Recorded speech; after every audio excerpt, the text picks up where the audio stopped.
Hi, this is Chris Beyrooty. This is Connor Martin. We are the director and writers of the new feature Shelter in Place. And you're listening to the Horror Squad podcast. Ooh.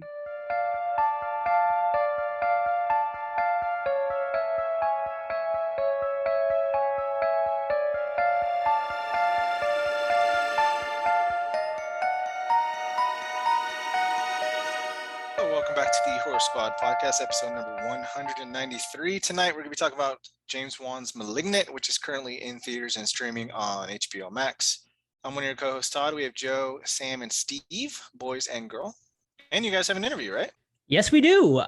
So I interviewed the directors of a new movie, which is now available on VOD called Shelter in Place. Steve watched it as well, so we are going to talk about it on What Watch tonight. But yeah, we interviewed filmmakers Chris Beyrooty and Connor Martin, who also wrote and directed the movie. So yeah, stick around. It's actually a really good interview and pretty interesting. Like I learned that some interesting things in the interview. So definitely stay tuned and give it a listen. Awesome. What are you guys all up to these days? Are you getting ready for spooky season and shopping and stuff? Yep. Sure am, Steve. I saw that everyone is posting on Instagram. What? This is a funny delivery. Well, because it's like, duh. No, but I saw everyone posting that they went to the Boo Bash, and I'm so jealous. Can you tell us what the Boo Bash is? Because I have no idea. I just know that it's a Boo Bash. That's all I know. And it looks like fun. It's at Disney Steve World, can correct? tell Yeah. us. So the Boo Bash is Disney World's Halloween event. I've been, every year since 2011, since my honeymoon. But this year I guess this year and last year were my first years where I missed it. It's a really cool event. You go trick-or-treating, they have parades and the best fireworks I've ever seen in my life, and great food and all sorts of stuff. It's a really cool event. But I felt this year, I couldn't go anyway, but had I been, they jacked the price up $50 per ticket, plus it's 2 hours less than it was before, plus they don't have any exclusive merch and they're not doing all the stuff that they usually do. So it was like, okay, why? But they're all sold out pretty much. So I guess some people are still excited to do it, which it is what it is. But a very cool event. If you can afford it and if you can get there, highly recommend it. Good time. Are you guys buying Is it just anything? like their kickoff to the Halloween season? Like, what's the difference between that and Mickey's Not So Scary Party? Mickey's Not So Scary Halloween Party is what they used to call the event up until this year. Boo Bash is just what replaced it. I think they changed the name just to make it, because it's different a little bit than it was. So there aren't the same expectations. I don't know if Mickey's Not So Scary will ever come back, but I hope it does. I hope so. We'll see. I hope they go back to their old format, but we'll see, 1 year at a time. All depends on how COVID goes. That old pesky COVID just won't go away. COVID's at it again. It's coming back. You guys buy anything fun at Halloween stores or? Not yet. Sam and I went to Spirit a few last week, and it was actually one of the biggest ones I've been to, other than the flagship store that Sam and I went to last year. But this was the second biggest one we went to. It's in the next town over, and they had a lot. So they had a really cool Sam, sitting Sam, almost like a full size. It's a little smaller than the animatronic. And I was really debating on buying it, but Sam was like, get the animatronic instead, wait and get that one instead. But this was pretty cool too. And it was $90. A lot of cool Killer Clown stuff this year as well. So yeah, but nothing, I haven't pulled the trigger on anything yet other than this hat I'm wearing, which Springwood High School, Freddy Krueger hat. Did you see the Killer Clown animatronic there? Was it there? No, they didn't have it. No. I haven't been to mine yet. I've been holding off. So maybe this weekend I'll go. Mm-hmm. But I did start digging out some of the Halloween bins and putting stuff together, seeing what's missing. Because there's always something missing, like a stake for the grass or something annoying. So getting all that stuff organized so when I go to the store, I know what to buy. I love that. Yeah, I've been to my Spirit Halloween a lot. It's to the point now where I know the people who work there. And if they get something in, they text my wife just to tell us like, okay, hey, we got this. You want us to hold it for you? And like, All right, VIP. so it's I really got to stop myself. I'm buying a lot of the stuff. Especially the Killer Clown stuff. I love Killer Clowns, and I think it's so colorful and everything. So I bought the little statues that they have. I bought a blanket, and I'm getting the Shorty animatronic, but they haven't received it yet. So just waiting for it to come in. But I'm first on the list, so gonna buy that, put it in my basement. And I saw the thing that you're talking about, Joe, with Sam. I wanted to buy it, but I have so many Sam things already. I have the animatronic. I have the one that's kind of hanging. He's actually right in my shot right now. I have the pumpkin that like lights up, and it's just at a certain point, how much Sam stuff can I have? So I passed this year, but it's very, very cool. They have a lot of cool stuff this year. Good time if you can make it to one. Did you see any of the Haunted Mansion stuff, Steve? I did. The coolest thing they have is the organist, and it's really big. It's like it looks like to be about a foot tall, and I would totally have been down for it, but I have one from Disney that lights up and stuff, so I didn't buy it. But yeah, they got some cool stuff, and I'm happy to see Haunted Mansion get some love. We're getting a lot of Haunted Mansion love, as a fan, between Spirit Halloween featuring them, the Muppets getting their special in October, the new movie that's coming out next year, which is now confirmed to star Owen Wilson and Rosario Dawson. I'm excited. Good time to be a Haunted Mansion fan. Oh, wow. Give me Owen Wilson, guys. Wow. Wow. Wow. It just sounds like a cat. Wow. Yeah. Oh, wow. Oh. I was waiting for Joe. He was like building up, and he never did. Yeah, right. Well, I guess I'll continue reading. What are you eating? Reading. Oh. I'm actually reading the book that it's the Ritual movie's based on. Oh, really? That's cool. Yeah, it's very different. Not in a good way. Hmm. It's one of the rare cases where the movie's better. The movie's better.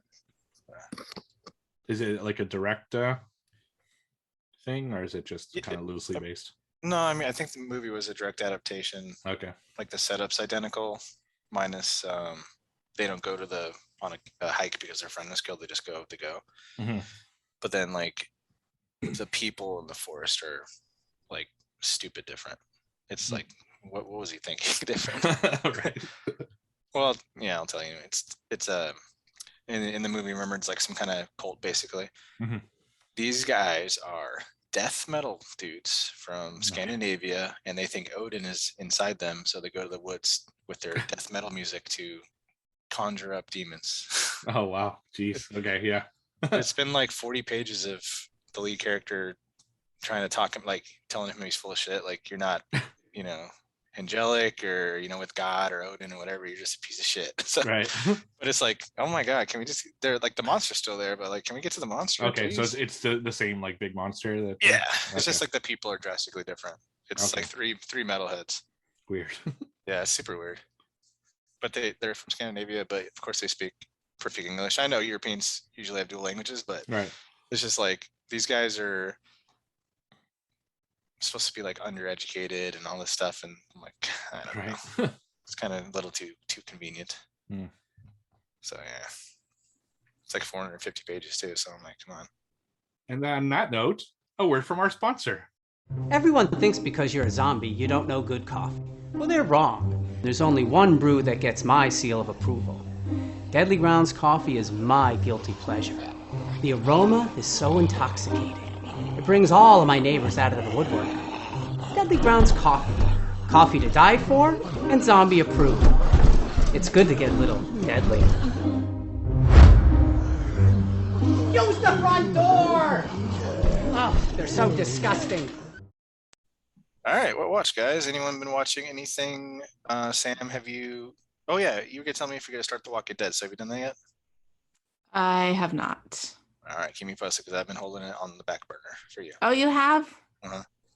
All right. Whenever you're ready, it's no rush. Okay, I was like, you might have to remind me again. No, it's no rush for me. Any American Horror Story, Sam? Oh God. No, Todd, I'm telling guys, I think we're good. I think this season is great. But so this coming up episode will be the finale of this portion of this season. And I've loved it. Now, I don't know what's going to happen on the second part with the new story. I am feeling like it will not be as great as the first part, but the last episode, you guys, it was moving. I cried. So let's see, where did we leave off at? Okay, it's kind of hard now because, okay, I'll try my best. Anyways, okay, so we know that the husband has taken the pill, the young daughter has taken the pill, the wife is pregnant, and we don't know what's going to happen with her. She really doesn't have any talent. So the daughter finally convinces her to take the pill. She pretty much like tricks her into it because she knows that her mom has no talent and she just wants it to be her and her dad because they think that she is holding them back and holding them back from greatness pretty much. And so she's like, let's just leave mom. Like, we don't need her. And the dad's like, don't you say that. So of course the mom fucking takes the pill. They give her all of her like designing supplies so she can hopefully create and decorate the downstairs house that they've been staying at. And she has no talent whatsoever. So she becomes pretty much like a walking zombie. And it is so sad, you guys. Like, they lock her up in the bathroom and she just completely is not herself. And then by the end of the episode, they just let her out of the house and she wanders down the street, just like being a zombie. It is so sad. And like the husband realizes like maybe the daughter was right because you have held us back. And he's like, I thought I was fine with being a family man, but I'm really not. Like, I want to go follow my dreams and I want to go fulfill my passions. And then also, so we know that Macaulay Culkin's character had taken the pill because he's already like a great writer anyways. So he's about to go to LA to live like this new life and have this banging career. And Sarah Paulson's character, she is kind of like stuck in between. If everyone's saying that she does need to take the pill because so far we think that she's talented. Some of the paintings that we've seen are really nice. So there's an incident where she's about to be killed by the walking, I call them zombies, but I don't think that's what they're called. The lifeless vampires. So she's about to be killed. Macaulay Culkin comes and he's like, they're not going to hurt you as long as I'm with you. And he was like, take the pill. He was like, we could have such a great life together. And she just does not want to do it. Like, she knows you're pretty much selling your soul to whatever devil. She knows that you're not human and that it's just not good. And she just really doesn't want to. And so he was like, well, I'm leaving. And if you're not coming with me, like, you're on your own. And she's like, please don't leave me. And so these brainless vampires are about to kill her and he leaves her the pill and she's forced to take the pill or else she's going to get eaten by all these vampires. So she takes the pill. She ends up going to the beach because he's like, once you take the pill, create like your masterpiece that you know is in your head. Create that and see if you're talented. So she goes to the beach. We see her, the camera's behind her, and she's like scribbling and painting, setting up, and we don't know what she's painting. And so you're like, is she really talented or did we just think that? Like, what's going to happen to her? Because you feel so sorry for her. And like, even though she's like a meth addict and she's stolen a few babies for this other vampire lady to eat, you still know that she has a good heart and she's just like, she could be a millionaire, guys, but she chooses not to because she doesn't want to sell out. It's crazy. So she ends up walking towards the beach. She fucking slices her wrist and she walks into the ocean and it leaves it at that. Like, we don't know what her painting looked like. And I was crying. I was like, oh my God, is she talented or is she not? Like, did she kill herself because she knows that she's not, and she doesn't just want to rot? Or is she like, I did have it, I just wanted to see, but I don't want to have to like go through selling my soul and living like that. So it was really moving, but we don't know in that episode, which I think they should have shown it. Maybe we'll get a glimpse back the final episode, but I'm like, oh, they should have showed it because it was so like depressing and just I felt empty, and it just would have been like an even bigger punch. But this season has been so good, you guys, and I'm like back on the boat for now. You like the vampire angle? Yeah. I do. Yeah, because they're going aliens, I think, right? The second half. Yeah. Interesting. That's good. That's good. Finally, maybe they needed shorter shorter stories. Yeah, Joe and I were saying that, and maybe that's just the problem is like they stretch it out too long where they kind of get desperate and just run out of ideas. But would you guys take this black pill if you like, based on your life, based on your talents that you think that you have or that you don't think you have, would you take this pill? But the alternative is brain mush. So if you take the pill and you are talented already, you could like the universe, like the sky is the limit. Like Todd, you could be like a big time movie producer if you already had like the talent and you took this one little pill. Gotcha. But if you didn't and you thought that you did and you really had no talent, your brain would just pretty much rot and you would just be like a lifeless vampire. So is American Horror Story like trying to get really deep, like believe in yourself is like the message? I think so. Yeah, I like it.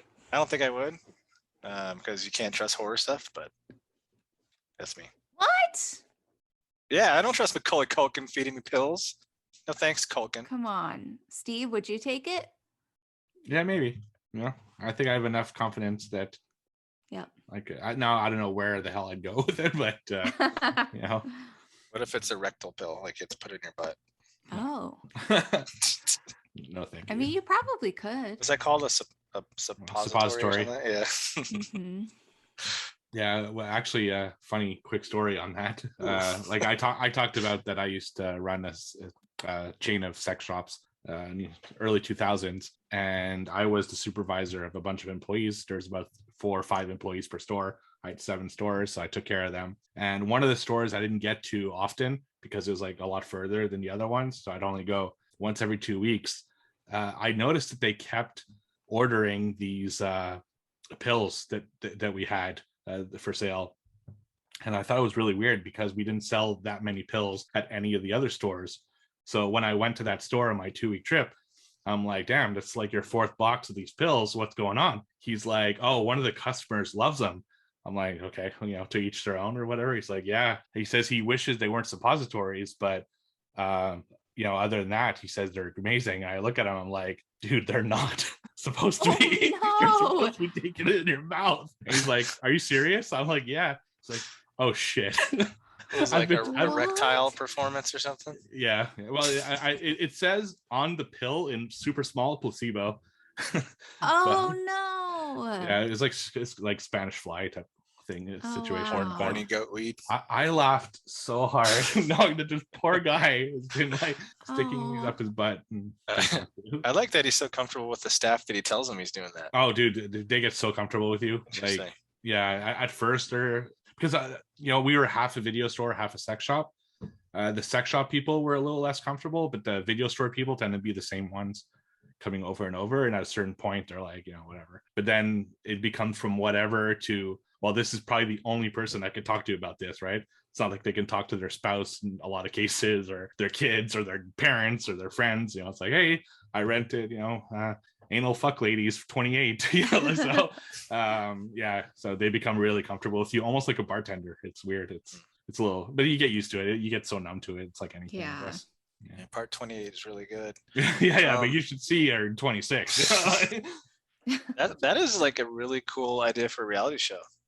Yeah, I know. Like a Pawn Stars, but porn shop. I always wish they did like Clerks, but yeah, I have so many stories of things that happen that it's crazy. It's a crazy world.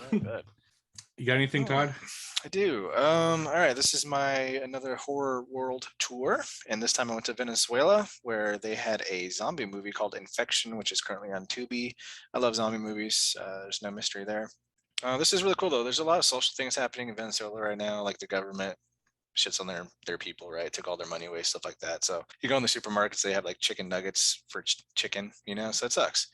But these guys put politics in their movie, which is a dangerous thing in some countries like Venezuela. So, my hat's off to them, power to them.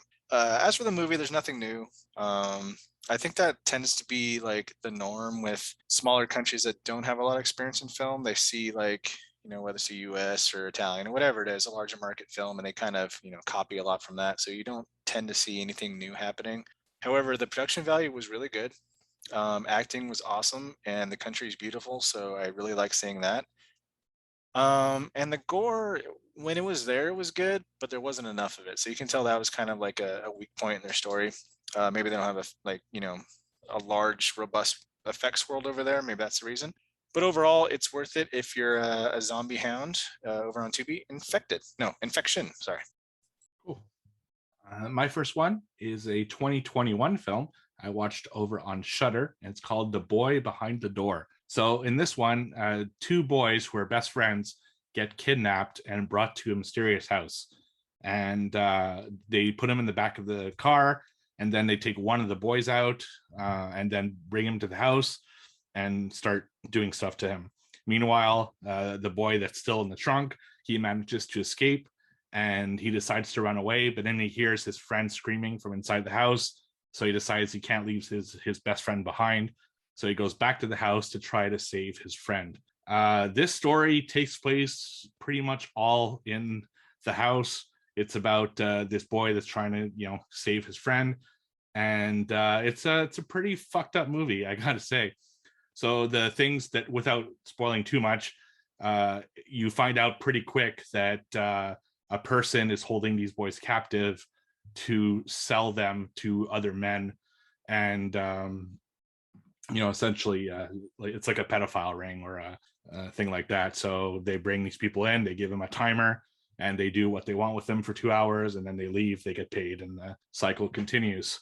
And it's about this, and it's actually a really good film. Like it's tough to watch. It's really tough to watch because of the subject matter, but the kids are very good actors. There's a couple twists and turns that I didn't necessarily see coming, and it's a lot of basically the main kid who is like free, just trying to outsmart the captors and everything like that. So I would recommend it if you like kind of really tense movies and with twists and turns. Todd, I don't know if you should watch it necessarily. Yeah, it doesn't sound like it being my yeah, because it does two things that you don't like. One, it's about kids like getting hurt, and two, it has a really like blatant political point in it that you didn't need. Like it's just they put it there just to put it there, and I don't really care. It's not my politics, but I thought it was unnecessary. But anyway, it's just like these little things. I know you don't like when they insert stuff for the sake of inserting stuff, but especially the kids, it's just tough to watch. But if you can get past, they don't show anything. It's all like implied. But still, the kids did a great job, and I still recommend people watch it because there is a lot good here. It's just like it's a tough subject matter. So that's The Boy Behind the Door on Shudder. Joe? I'm back. I'm back, everyone. What you been watching? You're just in time for your first round. Oh, wonderful. So I watched a 2021 release called Censor. I had been hearing a lot of good stuff about this one. So I've been wanting to check it out. So I finally was able to check it out. And this one is about a woman named Enid, who she is a film censor in Britain during the Video Nasties era. So she watches a lot of crazy ass horror movies and decides whether they should be allowed or whether they should be banned or what rating she should do. And she comes across a film one day that is very similar to a incident that happened to her as a child. So what we come to find out is that when she was a child, her sister went missing and they never found her. And basically when she watches this movie, it's basically almost like a scene for scene recreation of what happened to her and her sister out in the woods when they were children. So she basically becomes obsessed with this movie, goes looking for the director and whatnot. And I'll leave it at that. I really enjoyed this movie. It is easily in my top 10, probably my top 5 right now. Just a fantastic horror movie, really original. I was really impressed because it's also a first time director as well. But yeah, I mean, it was very refreshing considering for me personally, I don't think this year has been all that great for horror movies. And this was a nice breath of fresh air for me. So I definitely recommend it. I will say it's definitely a Joe movie. If you catch my drift, I think a lot of you How many will, ghosts does it have? especially our longtime listeners. It has no ghosts, Oh, but it's very, deal breaker. I guess it's art housey for sure, but I don't think it's over the top art house where I think even, any horror fan could learn to appreciate this one. But it's cool. It's really good. So I definitely recommend people checking it out. I missed the title. What was that? Censor. And where was it streaming? It's VOD. I don't believe it's Censor, streaming got it. free anywhere. But I can check for you. It's $3.99 on Prime right now. And I think it's worth the price of Yeah, that's a great $3.99. price. It's a lot better when Yeah. I hate when they keep doing 1999 movies. I'm like, Yeah. stop. That's only for like the big theater releases right now. I know Candyman just dropped for like $20. I'm sure Halloween's gonna do the same thing. Is Halloween gonna be free? Do we know yet? Or It's is free that- on Peacock. Oh, I think. Peacock. Okay. Ooh, Very I'm cool. gonna get a free trial of Peacock. Sam and I actually get a free year of Peacock thanks to Xfinity. So Nice. yeah. And Joe, you missed it, but I watched a movie called The Boy Behind the Door on Shudder. Yeah. I caught it at the end. Okay, yeah, I think you would like it. Okay. It gave me a little bit of Tigers Are Not Afraid vibes. Oh, okay. Like the kids in it are pretty good at what they do. So Very cool. yeah, it's a tough to watch because of the subject matter. It's about like child abuse, but let's just say the people get their due. So Okay. in some ways, yeah. Very so, cool. I'll add it to my list. And did Sam talk any American Horror Story yet? Yeah, She did. She told us it's actually good. So we're Yeah, I wanted to jump in and just say I think it was probably the best episode of the season so far. And there's next week's the finale, so we'll see how it all comes to a conclusion. yeah, maybe this is 6 episodes. It's about 6 episodes, right? Of their season. Yeah. So that's maybe their sweet spot. Right, and we'll see how the alien story Right. goes after this one. So Right. Sam, you got anything else? I don't think so. Todd? I do. I tend to do like those Indiegogo things where you give them $20 for filmmakers to make their movies and you get like a perk or whatever. So Steve's smiling because we have a nice one coming up. But I finally got my perk for Never Hike in the Snow. I know Joe saw this last year, I believe.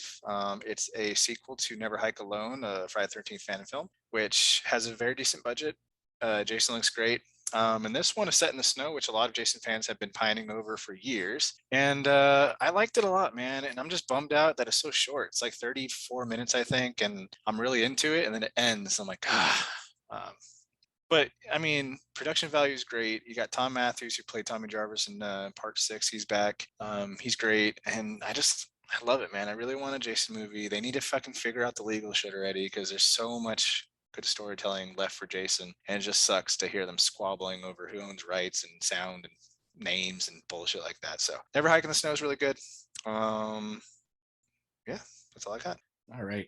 So I'm going to do a double feature for my last one because quite honestly, they're basically the same movie, just spread over 2 years. So I watched 2015 and 2016's Lava Lantula and To Lava, To Lantula, its sequel, which I found over on Amazon Prime. So set in the world of Sharknado, and I'm not even kidding you because they cross paths at some point. A bunch of like tarantulas start coming out of the ground with like lava and stuff like that, and they start attacking the town. And of course, this is in Los Angeles, and of course, the only person who can save the day is this has-been action star that fought creatures like this in movies he had done. So he becomes kind of the hero of the story. And he's played by Steve Guttenberg, so you know what kind of fucking film this is going to be. And his partner in crime is Winslow from the Police Academy movies. So it's just a fucking crazy, silly, really stupid movie. But I gotta say, it was kind of fun to watch. They really know what they are. Like, there's no illusions of this being like some big budget a horror film. So they have a lot of fun with it. There are some good laughs but it's not funny, like haha funny. It's funny, this is so stupid that it's kind of funny, and it's just, yeah, I had a good time. It's really along the same veins as Sharknado, just so crazy that it's kind of funny. The first one is a little bit better than the second, but still, if you have time to kill and you want to watch something really stupid, or you want to drink or something, Lavalantula and Tu Lava, Tu Lantula could be the films for you. Pass. What you got, Joe? All right, I guess my last one so that Steve can jump in on too. Our interview tonight with directors Chris Beyrooty and Connor Martin. But yeah, so this one is titled Shelter in Place. I'll read the IMDb. When a global pandemic limits the possibility of travel, a honeymooning couple gets stranded at the Hollywood Roosevelt Hotel, where a skeleton staff of 2 employees tend to them. When tensions escalate amidst a forced lockdown, it becomes apparent there is more to fear at the storied hotel than just cabin fever. So yeah, I mean, that basically sums it up pretty well. Of course, for those of you who don't know, the Roosevelt Hotel is, of course, a very famous haunted hotel in California. You may have known it best for the Lisa Lam. Is that her name? I believe. Lisa Lam. Yeah. Yeah, the Lisa Lam case that we actually discussed because we did a documentary. We talked about on What Watched a few months back, but yeah, a real true crime case that happened there. It was also featured very prominently in American Horror Story Hotel. So yeah, it has a quite storied past, and this movie takes place during it. Of course, they used the pandemic. Yeah, so this movie I think starts really well. Like, it has a really interesting premise, obviously, like with the couple being stranded there due to the pandemic and not being able to travel. And yeah, like it starts really well. Like it's very like mysterious, and you definitely get the feeling. I was getting like Shining vibes sort of at the beginning, just like, because literally like there's just 2 stat, like this is a very, very micro budget, tiny cast movie. So you kind of got to know what you're getting into with this one. But I think it's like pretty well acted and stuff. And the first 2 acts, like I was like on board with it. Like I was like interested. And then to me, it kind of falls apart in the 3rd act. And I mean, Steve and I kind of discussed this offline, and I think he feels pretty much the same as me. But yeah, it's just like I felt like they just didn't know how they wanted to end it, and the ending was not for me. But I will say, like the interview like made me respect this movie more, because like I had learned in the interview, you'll learn that they literally like was contacted by they actually filmed this at the Roosevelt Hotel too, which I had no idea until the interview. And I mean, literally the hotel contacted them and they were like, hey, like, we're vacant due to the pandemic. Do you guys want to film a movie like here? And literally they were like, obviously like a great opportunity for, indie directors to do that. So literally they wrote the script, got actors, and filmed it all in like a 2-week period. So, I mean, that is pretty amazing in and of itself. So, I mean, if you're into like micro budget movies, this it's okay. Yeah, I agree with a lot of what Joe said. It did give me some Shining vibes in the first 2 acts, because they're kind of going stir crazy from being stuck in the hotel, and there's this like slowly unveiling mystery throughout the film. Like early on in the film, the girl's in bed and she sees this like dark figure in the rafters with red eyes, and you're like, oh shit, what is that? And then she looks back and it's not there. And it's just like, it's like unraveling this really kind of creepy story going on, and you're trying to figure out what's going on. The 2 employees who are still there for whatever reason, I don't understand why they're still there, but and still serving those assholes. They act like really weird, like almost like they don't really talk to each other. Like they're in the same room together and they're working, but they're kind of just crisscrossing, not talking. And the female like attendant is particularly super weird, and it's just interesting to see where they're going. I was really into it, but there's a point in the film when it hurts the 3rd act, it's just like just completely crashes, and it's like, what the fuck was this? Like the mystery just doesn't work. They really, I think, dropped the ball, unfortunately, because I guess my expectations were getting high because they were doing such a great job of unraveling the mystery, but when we found out what it was, it just kind of killed the film for me. However, I still liked it. I still gave it, I think, 2 stars out of 5 on Letterboxd, because the first 2/3 were actually really interesting, and I was really into it and couldn't wait to find out what was going on. It's just, unfortunately, they didn't stick the landing on this one. So still, having heard the interview, I wasn't on the interview. It was my birthday when it was recorded, but I edited it already, and it's a really great interview, and you guys should check it out because there's a lot of interesting stuff that they say during that interview. Very cool. And I know the world asked for this movie to be made, and me and Steve dug in our pockets, whipped out the checkbooks, and are producing Shark Exorcist Part 2. 2022. Congratulations. And we're not even joking. We are actually both producers on Shark Exorcist 2. That is amazing. That is You can do too. I mean, maybe do I want to though? Yeah, that'd be awesome. Joe needs to buy a new computer, so Yeah, that's I know, let's do right? that. Yeah. I mean, I think I need a new computer before I go and produce Shark Exorcist 2. Coming so- to a Tubi near you, I imagine, in 2022. All right. Now I'm excited for it. I'm seriously excited. This is the only way I would have been excited for this movie, is to like produce it myself. So yeah, it's Are you guys so you guys gonna get producer credit and everything? You for get a this? credit, and you're on like the credits on the movie like it's a producer. That's amazing. I also forgot to mention at Texas Frightmare, I met a filmmaker who gave me a copy of his movie called Dick NATO, and I left it at the hotel. I'm so bummed, so I'm not going to be able to watch it. But The cleaning crew is like, what the fuck? right? He was like, I'll give you Dick NATO for free, and if you want Dick Shark, that'll be $10. I was like, I'll just take Dick NATO for free. But That's fucked up, Joe. You could help him out.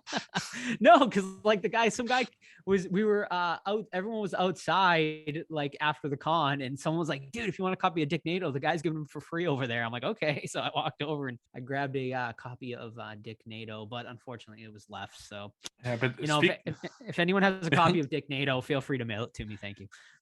Speaking of Frightmare, so we got an email from someone who found one of the cards that Joe left, Yes. like all over the place, and actually It sent us his movie Yep. as a screener, and it'll be on my watch next week. I watched it this Awesome. past week, and for a micro budget film, it was surprising. So that's all I'll leave it Okay. at. But Nice. it's under, I guess it's under embargo. I'm not actually sure.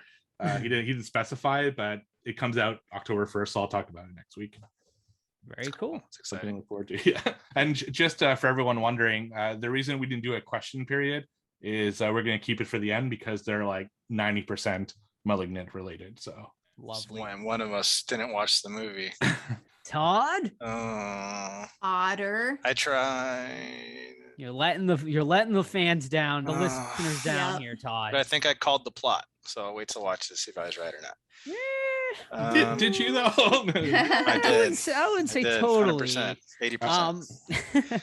Before we head to Pound the trivia portion, I did want to mention, I wanted to mention this before my computer completely shit the bed, which, new computer will be coming, I think next week, maybe. We'll see about this. I am working some overtime. I've been working overtime, so I think I'll be able to go get a new laptop for all you beautiful listeners out there. So Todd, Steve, and Sam don't want to kill me, because I could see all their faces right now, and I can just feel the eyes raining down on me. But I did want to mention this. The signing with Damien Maffei. I went out this weekend and hung a bunch of posters and stuff like that in town. If you do want to come, it is October 16th, Saturday, October 16th. He will be signing at Silver Moon Comics. For those of you who don't know who Damien Maffei is, he played the Stranger in The Strangers Pray at Night as the Man in the Mask, and also the Devil in Haunt. Those were his 2 biggest roles, and he's doing some other stuff coming up. But he was also in 2021's Wrong Turn. But he's doing a signing at Silver Moon Comics and Collectibles in Salem, Massachusetts, October 16th. Sam and I will be there as well with Horror Squad table. We're gonna have stickers and some merch and stuff like that to give out. So please come and visit. We will also be hosting a Q&A at Cinema Salem that same night at 8 p.m., where they will be doing a screening of Haunt with Damien. So definitely stick around for that as well. We also have a few other local businesses involved, including Speak Easy Donuts is doing a Damien Maffei donut box where she will be making the characters of the Man in the Mask and the Devil. She has titled it the Horror Squad Podcast Donut Box. So you can go on speakeasydonuts.com and pick that up as well. And tickets for the screening are available at cinemasalem.com. So yeah, hope to see some of the listeners out there. And if you can't make it, just help spread the word for the event. So thank you so much. Good job, guys. That'd be fun. Yes, I wish Todd and Steve could make it out, but unfortunately not. But hopefully soon enough, we'll get full Voltron and all four of us can be together for something. Too powerful. All right, trivia. So Joe had a point reduced because he did not answer sufficiently to the Discord. So thank you for all the Discorders out there. And this is game. You're wrong, fool. This is game number 36, and Steve is commanding first place with 87, myself 86, second place, Joe third place 85, Sam 61, who's having a fucking comeback. You didn't? I heard you. Woo woo. There you go. I heard it in my mind, even though I didn't hear it for real. I could hear it in the next room. So. All right. So, Sam, are you ready? Mm-hmm. Joe, are you ready? I am so ready now that I had a point just absolutely stolen from me. The man is trying to keep me down, but I am going to bring it back up. Okay, big what words. was the point? It was Kayla messaged in the Discord saying her question she gave, I think it was to Steve, about killer redneck zombies or something like that from Cabin in the Woods. I just said zombies. Kayla said it wasn't specific enough, so she broke my heart and took a point away from me. Atta girl, Kayla. Get him. Steve, are you ready? Yep, I'm ready. All right. This is from Kayla. In Interview with the Vampire, how old is Louis? At what point of the film? At the end. 250. 250 is on the board. Are you going closest, or are you? Well, it depends on what the answers are. If it's like I don't even know who that is. Louis is Brad Pitt. Oh, all right. Shit. Right. The stats is the other one. Okay, he's definitely not 250. 1,000. 1,000's on the board. I'll take a second guess after because. All right, Sam. I don't know any of the other characters, so it's hard to give it a reference. Can I re-guess? Yes, I'll allow please it. do. I'll allow it. Yeah. He was, let's say, 120. All right. No one. Wait, I get to guess, Todd. Well, you're damn it. Okay, go Sam. I thought you conceded to Steve there, but go. Have you seen Interview with the Vampire, Sam? Nope. Really? I'm gonna say It's got man meat in it. Tom Cruise, Brad Pitt. What's wrong with you? what? I'm gonna say What? 135. 135. Everyone is incorrect. Correct answer is 200. Mr. Louis. Steve Okay. would have been close. Yeah, it was a little bit all It over the board. was a lot. Yeah. Yeah. All right. All right, I'll go. This is also from Kayla. Actually, they're all going to be from Kayla for me tonight. So thank you very much, Kayla. This 2012 horror comedy is about a clown who dies tragically at a 10-year-old boy's birthday party and waits 6 I know this years. one. Ugh. You can say it anytime. I know. Waits 6 years to exactly. Stitches. That's right. Yes, Mhm. finally. I was gonna fucking Yeah. hurt good myself job, by Todd. then. I Thank you. remember that. Yeah, that was all right. I liked it a I lot. liked it. Yeah, hell yeah. It was all right. Shut up. Whatever, Joe. It was all Dick Shark. Get out of here. right. Dick Or Nato. Dick Nato. There you go. All righty. All right. Want get me to the go, questions Sam, or out. you? You can go ahead and go. Okay. All my questions tonight come from Kayla. Kayla. The popularity of what dog breed increased after the release of The Omen? Rottweiler. That is correct. Doberman. Yeah, boy. Fine, Todd. I don't know why they fucking are evil. Todd's on but- a roll. All right, Sammy. Samsonite. All righty. This is a James Wan question for you guys. Ooh, James Wan, my man.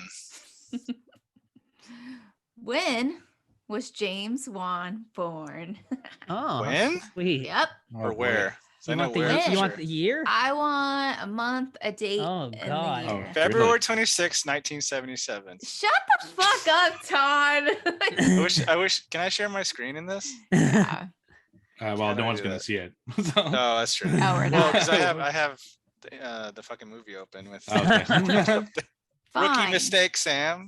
Well, I didn't think you were gonna be paying attention since you didn't watch the movie. He shouldn't get a Wait, what? point if he's I- reading the answer. That's not my fault. I'm not That's- googling that it. It's is up on still my screen. cheating. No, that's How's what it? you guys all do though, especially for Joe's questions, because he does it themed. I'm So gonna share my everyone screen knows just so to you guys have all see the facts what I'm laid looking out. at. All right. Like- I'm putting this one under Never mind. protest. Host disabled participant. We'll screen let sharing. Discord. I want the Discord. I'm people taking to a speak picture. on this one. If I'm I'm, gonna not take a getting, picture You for if guys I'm do not it all the getting time. zombies, no, we don't. I've never done this. Steve does. All right. I have my notes from I took myself in the movie, but Yeah, no, I take Well, notes. and all yeah, times, that's the same same thing. How's that the same thing? That's not the same thing. He was literally had the screen up, so like I could see if Well, like he that's looked not my at it fault. earlier. Look at my picture. That's like at my for picture. notes though. That's for notes, exactly. All right. Okay. We'll go with it. Yeah. I guess. If I lose by a point at the end of the year, though. Joe, just Well, you what lost by like need- 20 last year, homie. Yeah. So I don't know. Joe needs to worry less about that and worry about how shitty his quality is compared to all of ours on the photo. Who's turning it? Joe looks like Gabriel in that photo. Yeah. Oh my god! It's back to me, I believe. All right. Don't get mad because I'm resourceful. Mm. It's not typing. If I was typing, yes, cheating, but we'll go to Discord for this. But I need to put my picture as evidence in my defense. All right. Actually, I'm going to use one of mine right now. Okay. What is the best-selling horror book of all time? It. It is on the board. That's a good one. Guess that's The not it. Exorcist. Exorcist is on the board. I'm gonna say Carrie. Carrie's on the board. So Sam's and Steve's are both on the top 10. Ooh. However, it is incorrect. Frankenstein and Dracula Ah, are that makes cited sense. as being the best-selling Yeah. of all time. That All would right, make so sense. Steve, a point for me and Steve. Whoa, whoa, whoa, whoa, whoa. All right. All right. It's Oh, is it? fine. mi- Yeah. Is it? Oh, See, it would have been suspicious if Steve said, "Oh no, I have the book selling records up on my computer right now." Yeah. Thanks, Sam, for defending me. I Alright. just want to knock $10 off when we pay you at the end of the year. Okay. We'll start with $2. We'll see. Still from Kayla. Kayla. What car does Zeke, played by Josh Hartnett, drive in The Faculty? What car? Sorry. Oh. Marrow. A Nova. A Firebird. Oh, that's a good guess. Close, No. but no. Thunderbird. No. Shit. Is there a bird in the title? No. Let's see. We got classic cars, right? I think was it red or was it black? I think it was remember. black. I don't remember. to be A honest with you. Charger. I don't know. You guys get up? Yeah. Yes. It was a 1970 Pontiac GTO. Ah, okay. I would have just taken Pontiac GTO, but I wouldn't have guessed that anyway. All right, my turn. Tagline. oh, Uh-oh. boy. You were right to be afraid of the dark. Don't breathe. Incorrect.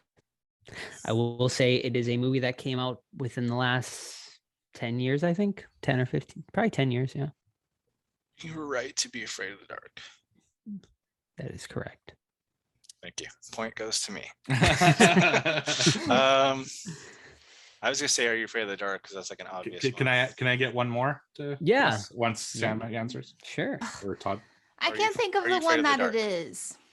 I guess Matt's wrong. Yeah. Just ignoring me. Because I got the point right. He's Matt. It's like dark something. Dark Knight. No. No. Lights out. Lights Out is correct. Oh. Ooh. That's the one the short was originally, Yeah, right? that- Yeah, too. and I thought the Mm. short Short was was better so than the good. movie. Yeah, with Yeah. the little creepy kind of old lady looking thing. Yeah, It was, but I kind of liked the movie. it was okay. Yeah. Sorry. All right, Sam. All righty. Wait, I'm sorry. Who got that point? I did. You did. I gave it to Sam on accident. Looking out for Sam. You can give it to her. All right. Steve's got it. All right. This question comes from Kayla. Kayla. I was worried because I didn't get a notification all of you guys are reading Kayla's question. So I said, oh no, what if she left me out? But she came through. You know what, Sam? I didn't have a notification either. And I looked and she had sent me a message today. I know she was like, Instagram. she's Yeah. like, trivia if you need. And I'm like, Yep. girl, Me I too. always need Yeah. trivia. All right. Well, let me make sure my James Wan tab's open. Okay. All right, ready? All right. John Carpenter refused to go to the premiere of what movie because of superstition? Oh. He said, when I go to premieres, something bad always happens. Is it his movie? Interesting. Can you Must tell us be, that? because he said superstition. So who cares if it's not a one-person movie? I'm right? gonna say The Thing. I'll go. No, he would have went to that one. We got the thing on the board. Wow, it means I'm wrong. No, I'll go, I always do on the board. yeah. I don't give you guys All the right. answer right away I'll because go I They- want to know what you guys want to guess. They Live. All right. We got They Live on the board. Assault on Precinct 13. That's going to be a no. Guys, it's Christine.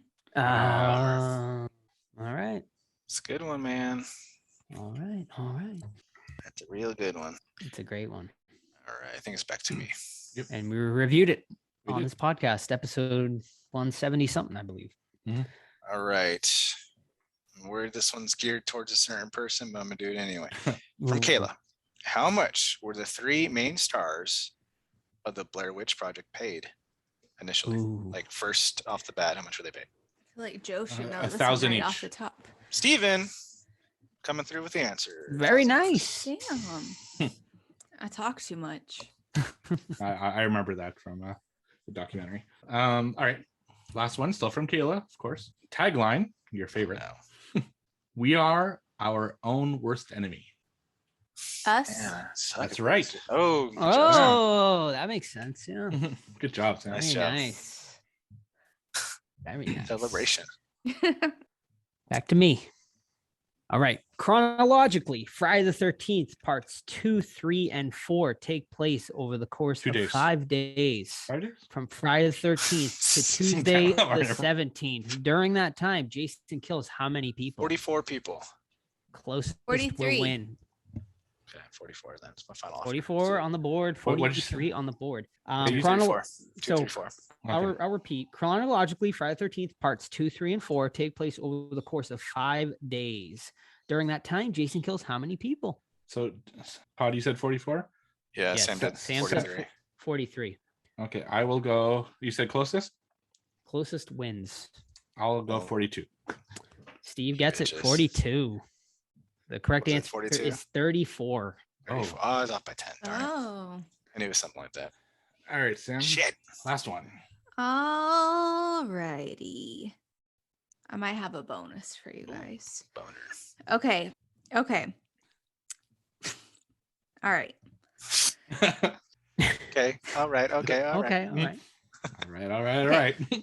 You're going to learn today. All right. One of the Plymouth Furies, is that how it's pronounced? Yes. Uh-huh. Okay. Let me start over. Christine. Yes. Army One of- Partners. Listen. One of the Plymouth Furies used in Christine sold in 2004 for how much? The closest wins. Go 300K. We got 300K. Mm, It's probably more than that because that's it. Really I'm going to go classic car, 75. We got 75K? 75. 35, 300. And I am going to say 69. 250. Bitch ass. Okay. I think Joe's the closest. It was 167,000. I would say that's probably closest. See, I know my math, guys. Come on. Come on. Joe with the point. I needed that. I to not go. You All right, Six. I got a bonus for you guys. Boner. Boner bonus. Okay. Malignant. Really, though. All right. Tagline. Malignant. Shut up. Tagline. Ready? Yes. First one gets the point. Hunt or be hunted. The Hunt. No. Darn. Hunt or be hunted. Editor? No. The Purge. No, come on. Oh, wait. We all went I'll around. give we you all got it guys one wrong. more guess. Can you give us a decade? A decade? Yes. Of when it This came out. decade. This decade. Okay. The Belko experiment. Yes. All right, I'm gonna say one line from the movie to give you. It's not from this movie, but it'll give you Oh, a The hint. Strangers. Spray at Night. Damn it. Ready? Here it goes. Yes. Can I keep you? Fuck Hunter that. Hunter.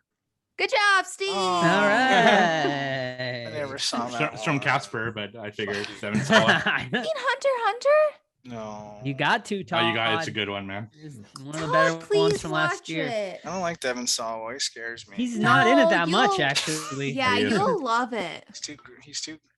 He's only in it for maybe like the first like 25 minutes, half hour, and then he disappears. All right. Nope. Steve with comeback night, 4 points. Joe 1, Sam 1, myself 3. Steve remains in first place with 91. Myself second, 89. Joe 86. Sam 62. That Okay. concludes game number 36. Thank you very much. I found the X factor for myself. The Okay. last 2 weeks, I didn't drink anything, and this Oh. week I grabbed a Oh. beer. So All right. Okay. That's true. You did 0 and 2 before So that. the 0, beer 2, and slowed 1. you down? No, the beer brought him Fancy. yeah, the luck. beer brings me back. Oh, all right. This is elixir. Yes. All right. Well, you guys are going to talk about Malignant. I will hop off because I didn't get a chance to watch it. I apologize. So enjoy. And Thank you. I appreciate all listeners. Thank you. Fine. Okay, shall we? Bye. Bye. Hi, Todd. We'll miss you. Alrighty, folks. So I'll be taking over for Todd. So you can call me Toe for now. So we are doing 2021's Malignant, directed by James Wan. IMDb synopsis: Madison is paralyzed by shocking visions of grisly murders, and her torment worsens as she discovers that these waking dreams are in fact terrifying realities. So quick little plot synopsis to go with here. We open up with our main character, we open up in this crazy hospital scene where this thing is just wreaking havoc on a hospital. It's just like very like crazy in a lot of ways. Very campy opening scene. And then bang, we're flash forward. This takes place in 1993. Bang, we're flash forward to present day where we meet our main character, Madison, who is living with her very abusive boyfriend, who ends up basically beating her essentially, and she ends up locking herself in the room, and bang, he is found dead the next day. And we are sent down a rabbit hole of just craziness from there. I really don't want to give anything away because I feel like the less you know about this movie, probably the better, but we are definitely going to be spoiling this movie tonight because you really have to spoil this to discuss it. So if you have not watched Malignant yet, I definitely recommend shutting off now and coming back after you watched it. But all right, let's get started. Steve, why don't you start us off tonight? What'd you think? So I didn't know quite what to expect, and I gave a rant last week as to why I didn't want to watch it, but listeners wanted to hear us review it, so I decided to check it out anyway. So all I gotta say is, wow, this was an experience of a movie. I mean, this movie is all over the place in terms of what subgenre of horror this is. It's like it touches all these different subgenres of horror where mixed together it almost becomes a love letter to horror in a lot of ways. And I think there were a lot of predictable moments in it, and some of the CGI was spotty at times, particularly for some reason, of all things, when they'd shoot and they'd miss, when there would be like damage on like a column or on the wall. That was so obviously CGI'd in that it kind of hurt my eyes a little bit. But outside of those two things, I fucking love this movie. Like, I just had such a fun time watching this. I was really into the mystery at first, even though I kind of knew what the twist would be. And when the movie like switches gear in the last act, it just becomes so batshit crazy that I was just all over it. I just fucking love this movie. And this was a huge surprise for me. I came out with a very high opinion of this film, and I can't wait to discuss kind of the finer points of how I got there. So what do you guys think? I agree with you about it being a love letter to horror. I felt like, I don't know, I felt I got like a lot of like thriller vibes from it. I also felt like I was kind of watching The Grudge. I felt like I was watching like a ghost, like some kind of ghost film. It was all over the place, but I actually did like it. I felt like it has some charm to it for sure. Yeah, so I mean, I really didn't know what to expect with this movie. Like after watching the trailer, I was like, yeah, I don't know. Like it looked like okay. And then when this movie released, like I saw very polarizing thoughts one way or the other about this movie online. Which after watching it, I can totally understand. This movie is pretty bonkers. Like it is like it goes completely off the rails in the third act in the most beautiful way possible. Like this movie is like, I ended up loving this movie. I really did.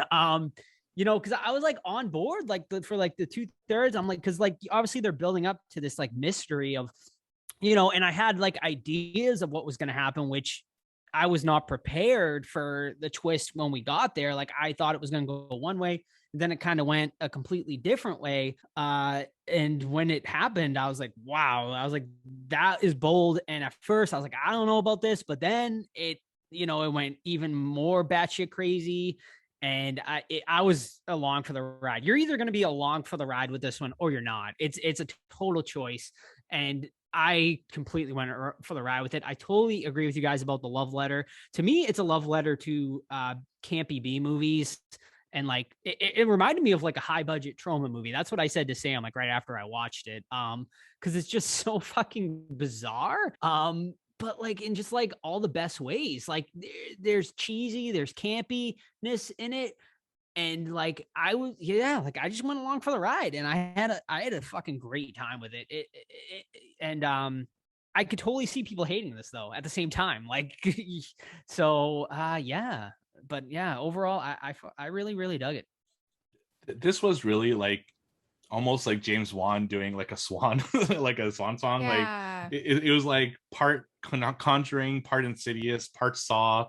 You know, it's just, it was so, you're right, it's just so all over the place. And tonally, it's like, some people might perceive it as it doesn't know what it wants to do, but I just perceived it as, here, I'm gonna show you how much I love horror. I'm just gonna give you elements of all the stuff you love and just give it all, you know, all of it. And Sam's right, it was like Grudge, and you had some ghosty moments where you thought maybe this is some kind of ghost attacking or demon or something, and then you have some really cool body horror, you know, which is something James Wan didn't touch on as much in his other films, which that was super cool. And then it just goes batshit like slasher, you know, by the end. And it's just yeah, I think we should get to the point now, if you're still listening, that we're going to start spoiling like specifically what happens. So if you haven't watched the movie, I highly recommend you stop now and come back later, because we'll start spoiling it. So Sam, at what point did you figure out the twist, if you did, before the reveal? So I kind of, I don't know, I just could tell from the very beginning, like when she got out of her car. And then I think, I don't know, just right at the beginning, really, I was like, well, she's probably, I had two theories. I was like, I feel like she's probably a daughter of someone of Gabriel. I was like, she's a daughter of Gabriel. But then I was like, she's adopted, obviously. And I was like, that's her mom that's in the house. And I was like, they need to check in her own house. Like, that's it or whatever. What about you guys? I mean, I didn't guess it like at all. Like I like had ideas. Like obviously, I think the most obvious one people were probably thinking was that it was like she had like split personality, right? Like that's obviously I think what they kind of wanted you to go for. That's the way they were leaning towards you. And I mean, she kind of did, but we weren't expecting the big twist that we get. So yeah, I mean, I did not figure this out. I did not see the full twist ever. I never caught on to it. On my end, I thought it was a split personality for the beginning. And then I thought maybe she had a conjoined twin somehow that came out of her body and then kind of did its own thing and then came back into her body somehow. But it wasn't until we got into the underground scene in Seattle, which, by the way, had no fucking idea about that whole thing where Seattle is built on top of its old self, which I checked online, which is all real, which I thought was fucking amazing. But when she was doing the chase scene in there, the way that Gabriel was like slashing felt really like awkward, almost like it was doing it backwards. And I'm like, oh shit, maybe it's just her but reverse.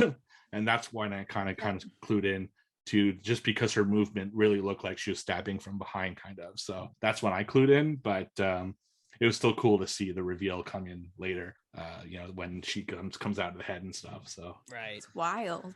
Yeah, so let's just get right into it. Let's talk about the reveal. So basically what we come to find out is Madison was she was, of course, we found out she was adopted, and her basically what happened was her mother was a 15-year-old girl who was raped, and she ends up going to this hospital to give birth to Madison. And what we come to find out is that Madison had a twin that was completely attached to the back of her head, like full like body though, like you see, like it has like arms and shit like that. It's basically a conjoined twin, like Steve said, but just like that was like growing out of the back of her head. And basically they knew, Madison would not be able to live like this normal life with this attached conjoined twin on her. So they end up scraping off as much of the conjoined twin as they possibly can, but obviously they couldn't fully remove it because Madison would not have survived the surgery. So a little piece of Gabriel is still basically inside of her brain, basically, and basically can kind of like just come out of her skull every once in a while to do these killings. So yeah, I mean, a fucking really crazy reveal where they show Madison as a child with this thing on the back of her head. So I don't know, what was your guys reaction to this big reveal? I loved it. I thought it looked cool. And also like Gabriel was dormant for the longest time, but she was in an abusive relationship, and she ended up it was an abusive marriage. She ended up losing, like she had 3 miscarriages, and then she ended up losing the 4th one.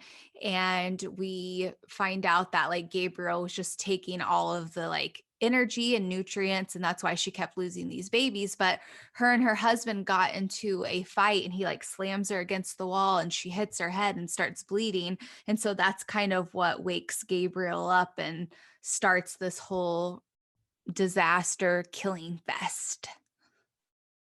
Yeah, that reveal was just so cool.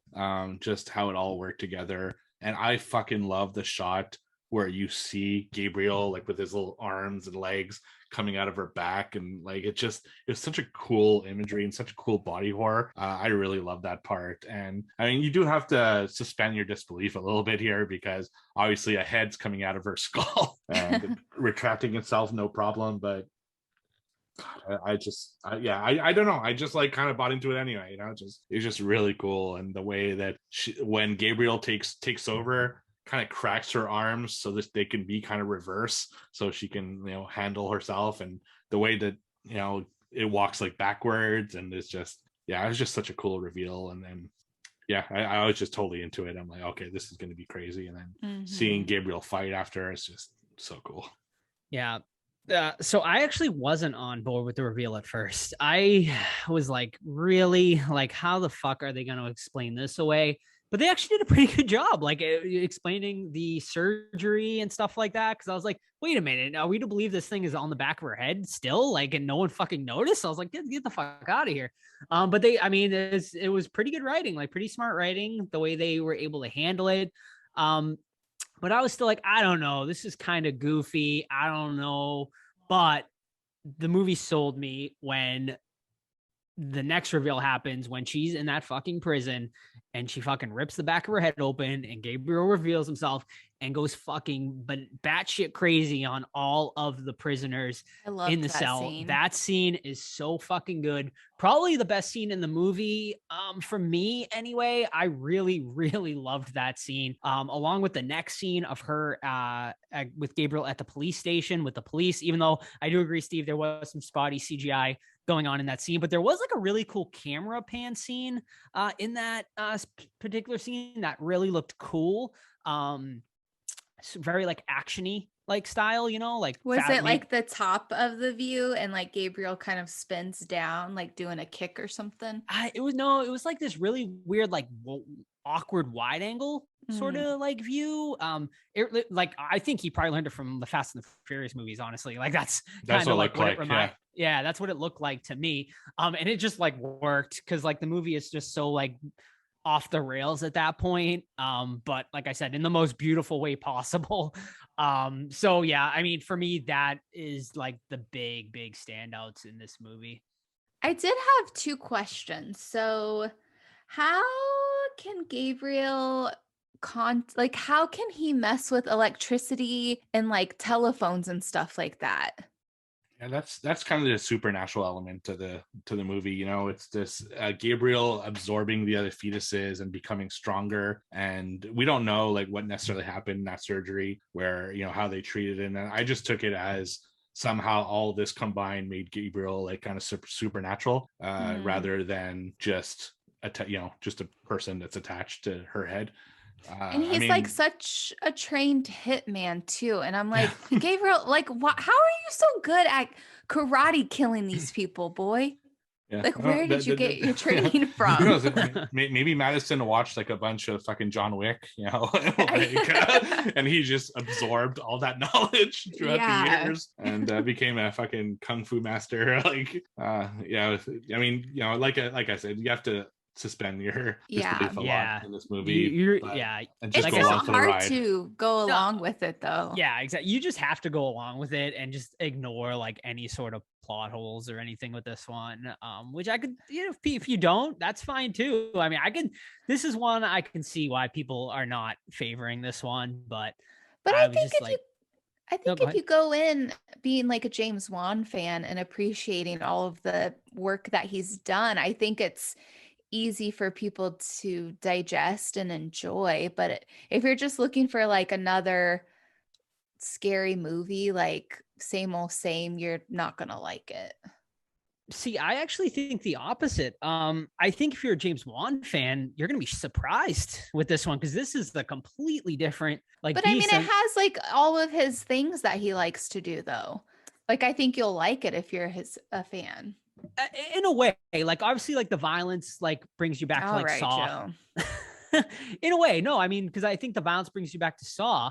But like this is a bold choice for him, like, right? Like he hasn't done anything campy like this ever. Like, you know, he did Saw, which, you know, was torture porn, but it wasn't really campy. And then he did the Conjuring movies, which had really not much camp in it at all. I mean, they were just basic ghost stories. So I think this was I think this was a risk for him. And for me, it worked. I thought it was great. I thought it was original. And I would love to see more stuff like this from him. I think Dead Silence was probably his campiest film. Yeah. Because it had like the whole tongue thing and it had like definitely some camp in it. But yeah, you're right. It's, you know, it was a new venture for James Wan, and that, you know, we're going to get to questions soon. It's just proving that James Wan, man, he's got to be in the conversation at this point as far as best horror directors ever. I mean, with between a Saw, Insidious, Conjuring, Dead Silence, he's really making a name for himself, and he's one of, you know, I think he's for kids. Like when we were growing up, we had Carpenter and Romero and you know, people like that. For people that are growing up into horror now, I think this is going to be their obvious, a kind of master, along with maybe Peele, right? So it's yeah, he's great, man. One thing we didn't really delve on too much is the police characters. What did you guys think of them? I think they were necessary to keep the movie like moving along. Like it just kind of a lot of the reveals happened because the police were kind of involved in some way. So I think it was fine. It didn't bother me. Sometimes some of the police stuff I find is unnecessary to the story, where I thought in this particular film, I think you needed it just to kind of keep it grounded a little bit and keep it kind of moving throughout the story. So yeah, I agree. Like I thought they were fine. They did their like job. Like was it like were they like anything like could the story have progressed without them? Maybe. Like I think they probably could have like had the sister be kind of like the main driving force, which I thought she was great. Like I really liked the sister in this one. I liked that whole relationship. But I thought the cops, like you said, they were kind of there and did their job. So I didn't mind them. Yeah, they weren't memorable like the cops in Right. Saw, like they kind of were just there. And yeah. You guys want to get in some questions to spur on some more conversations about the film? There are a few of these that aren't Malignant related, but the majority of them are, so I just decided to stick them all together. So we'll get a couple of Malignant breaks in here. But the first one from Jonathan. Okay, I've seen this movie twice now, both times in theaters. While I enjoyed it a lot less the second showing, interesting. I'm curious if you think we'll enjoy it less the second time. But yeah, anyway. I so support big box films taking risks like this and hope to see more like this in the future. Question for y'all though. Does this film lean more self-aware or just plain sloppy? Thinking especially of the crazy opening scene and over-the-top third act after the big reveal. I think in some ways this film was so James' tribute to camp horror, so I tend to think the film leans more self-aware, but I can't quite tell. Both times I saw the film, there were people laughing in the theater throughout the film, including myself, and maybe that was the intention. Thanks for a great podcast. So do you guys, A, think your opinion will change on second viewing? And B, do you think it was self-aware or just sloppy? Self-aware. And I feel like I'll like it more the second time, just assuming, because I'll just be able to enjoy it more and not trying to figure out like what's going on, Yeah, no, I think definitely self-aware. Like I think, yeah, I don't think James Wan is that sloppy where he, I think he is smart enough not to do that sort of stuff. So I think it's definitely more of a self-aware, campy fun ride he was going for. And what was the second part? Do you think you're going to feel the same way on a second viewing? Oh yeah, that is an interesting question. I don't know. Like I don't know. I think I will. Like I think this time around I'll be looking for more of the clues that I might have missed. But maybe at the same time, maybe since like I know the twist now, it won't be as enjoyable. But I don't know. I mean, I think it's just so campy like that. This is just like a great midnight movie. Like I say that a lot, but this one really, really would be a great midnight movie to watch with a crowd. Yeah, I agree. I think it was definitely self-aware. I think James Wan knows what he's doing. So I don't think it was sloppy at all.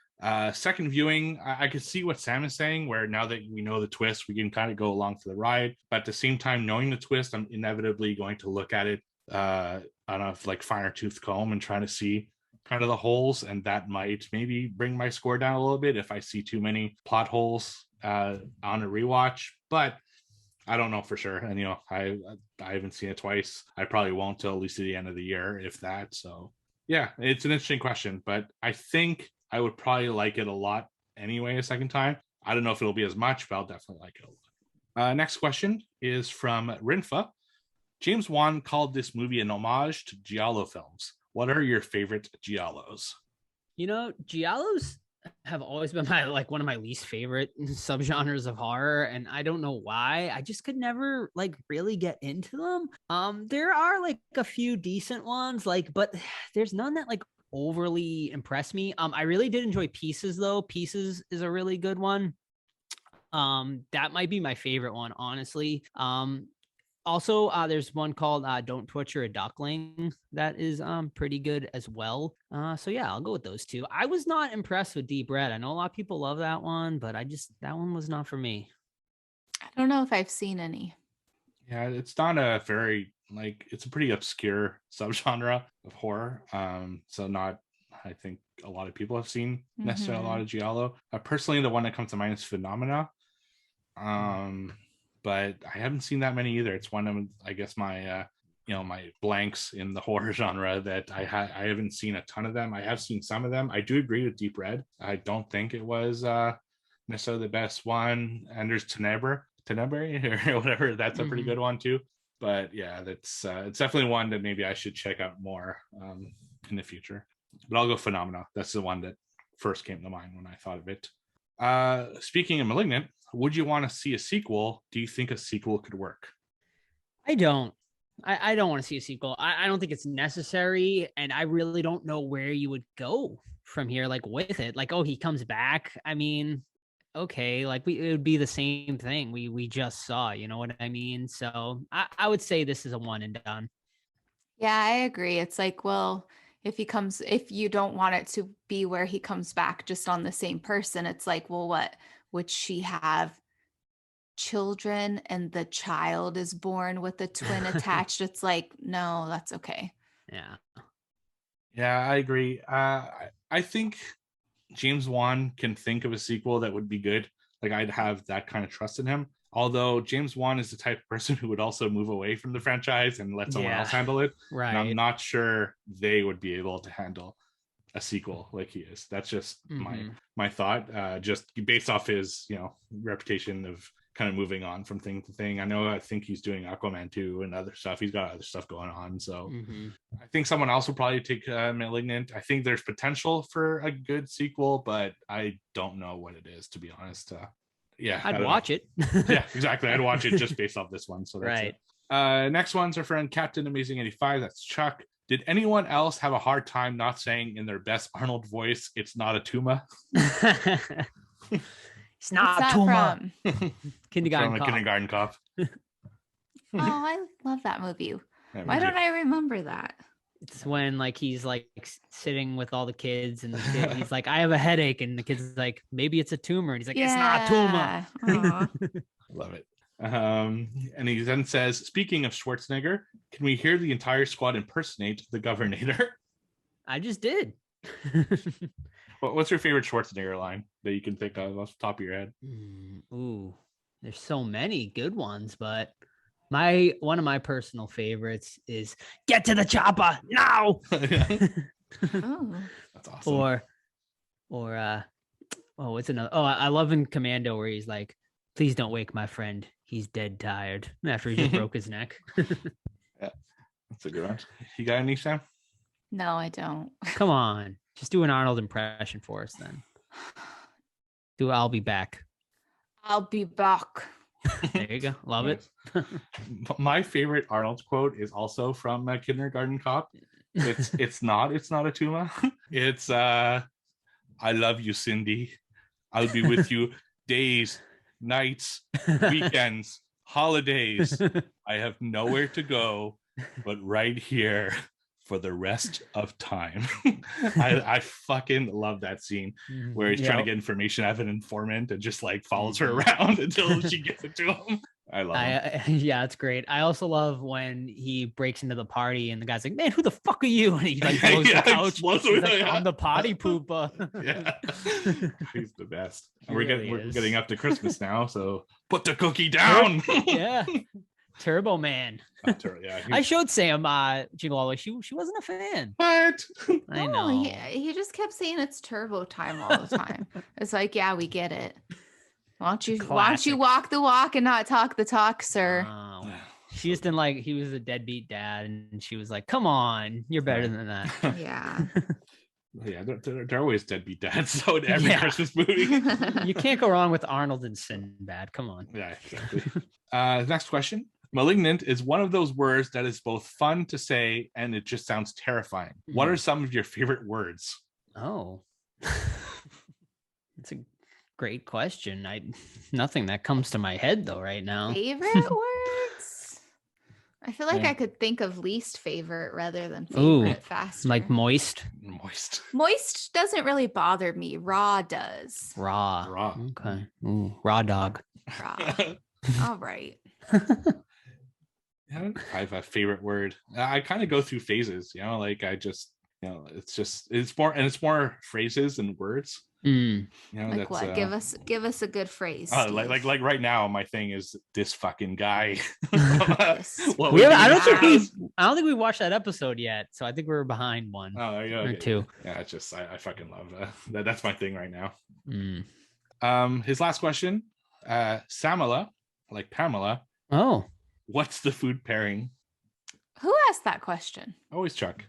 Chuck's the food Oh, guy. that's so interesting. He called me Samala. Samala. Some people call me that. All righty. What's the pairing for tonight? Mm. It's gonna be Jello in a brain mold with whipped cream with Okay. red and black sprinkles on So- top. Look like Gabriel's face. Yep. All right. With I like said some vanilla pudding oozing out and with little like chiclets as his little teeth. No. So I said this to Sam. I don't know what you thought, Steve. And but black I mean, licorice for his hair. love it.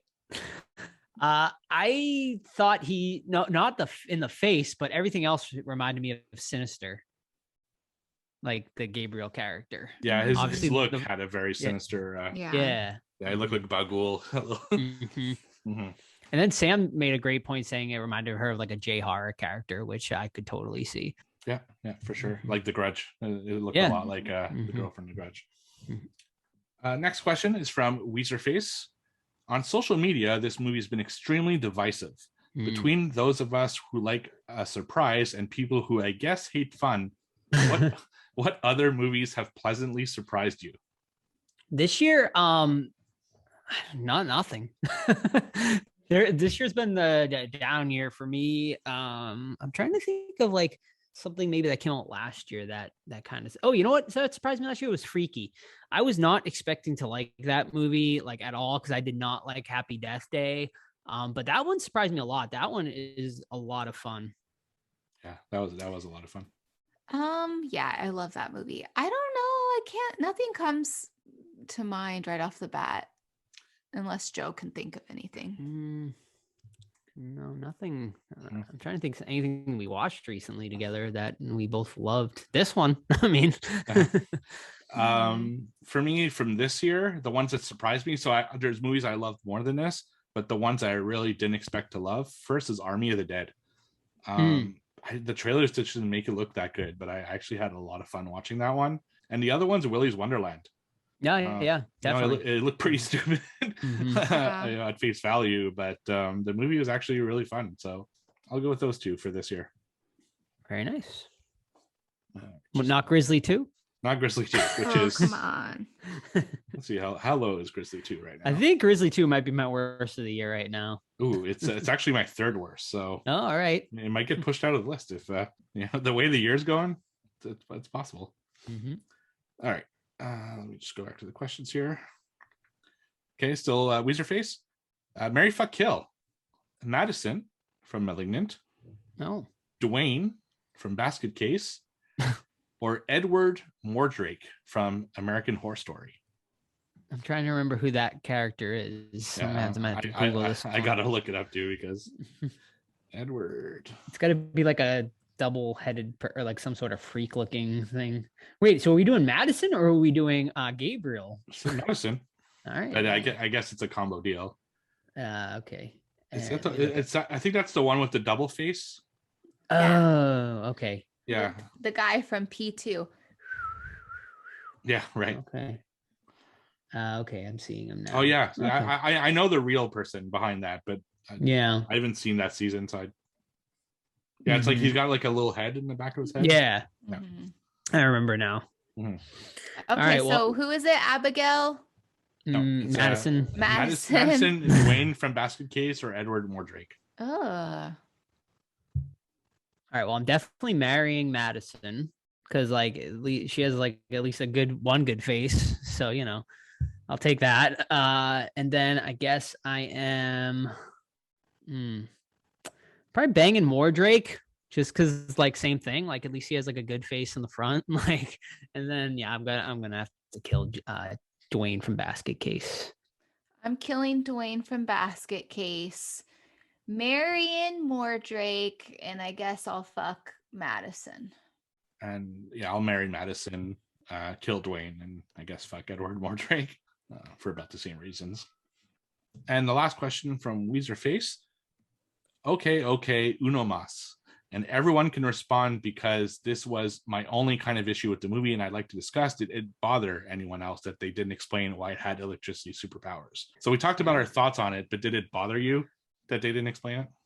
No, not really. I don't know. I don't think it really needed to be explained per se. Like I just took it as he was like just like a supernatural presence, like which he kind of was, right? Like I don't know. Like it is a bit of a plot hole now. The more I think of it, and you guys kind of say it, but I don't know. Like it just never bothered me, and honestly, I never thought of it. Like I never even thought about it. I mean, I'm not upset, but I'm like, was he really? I don't see him as like a source of evil.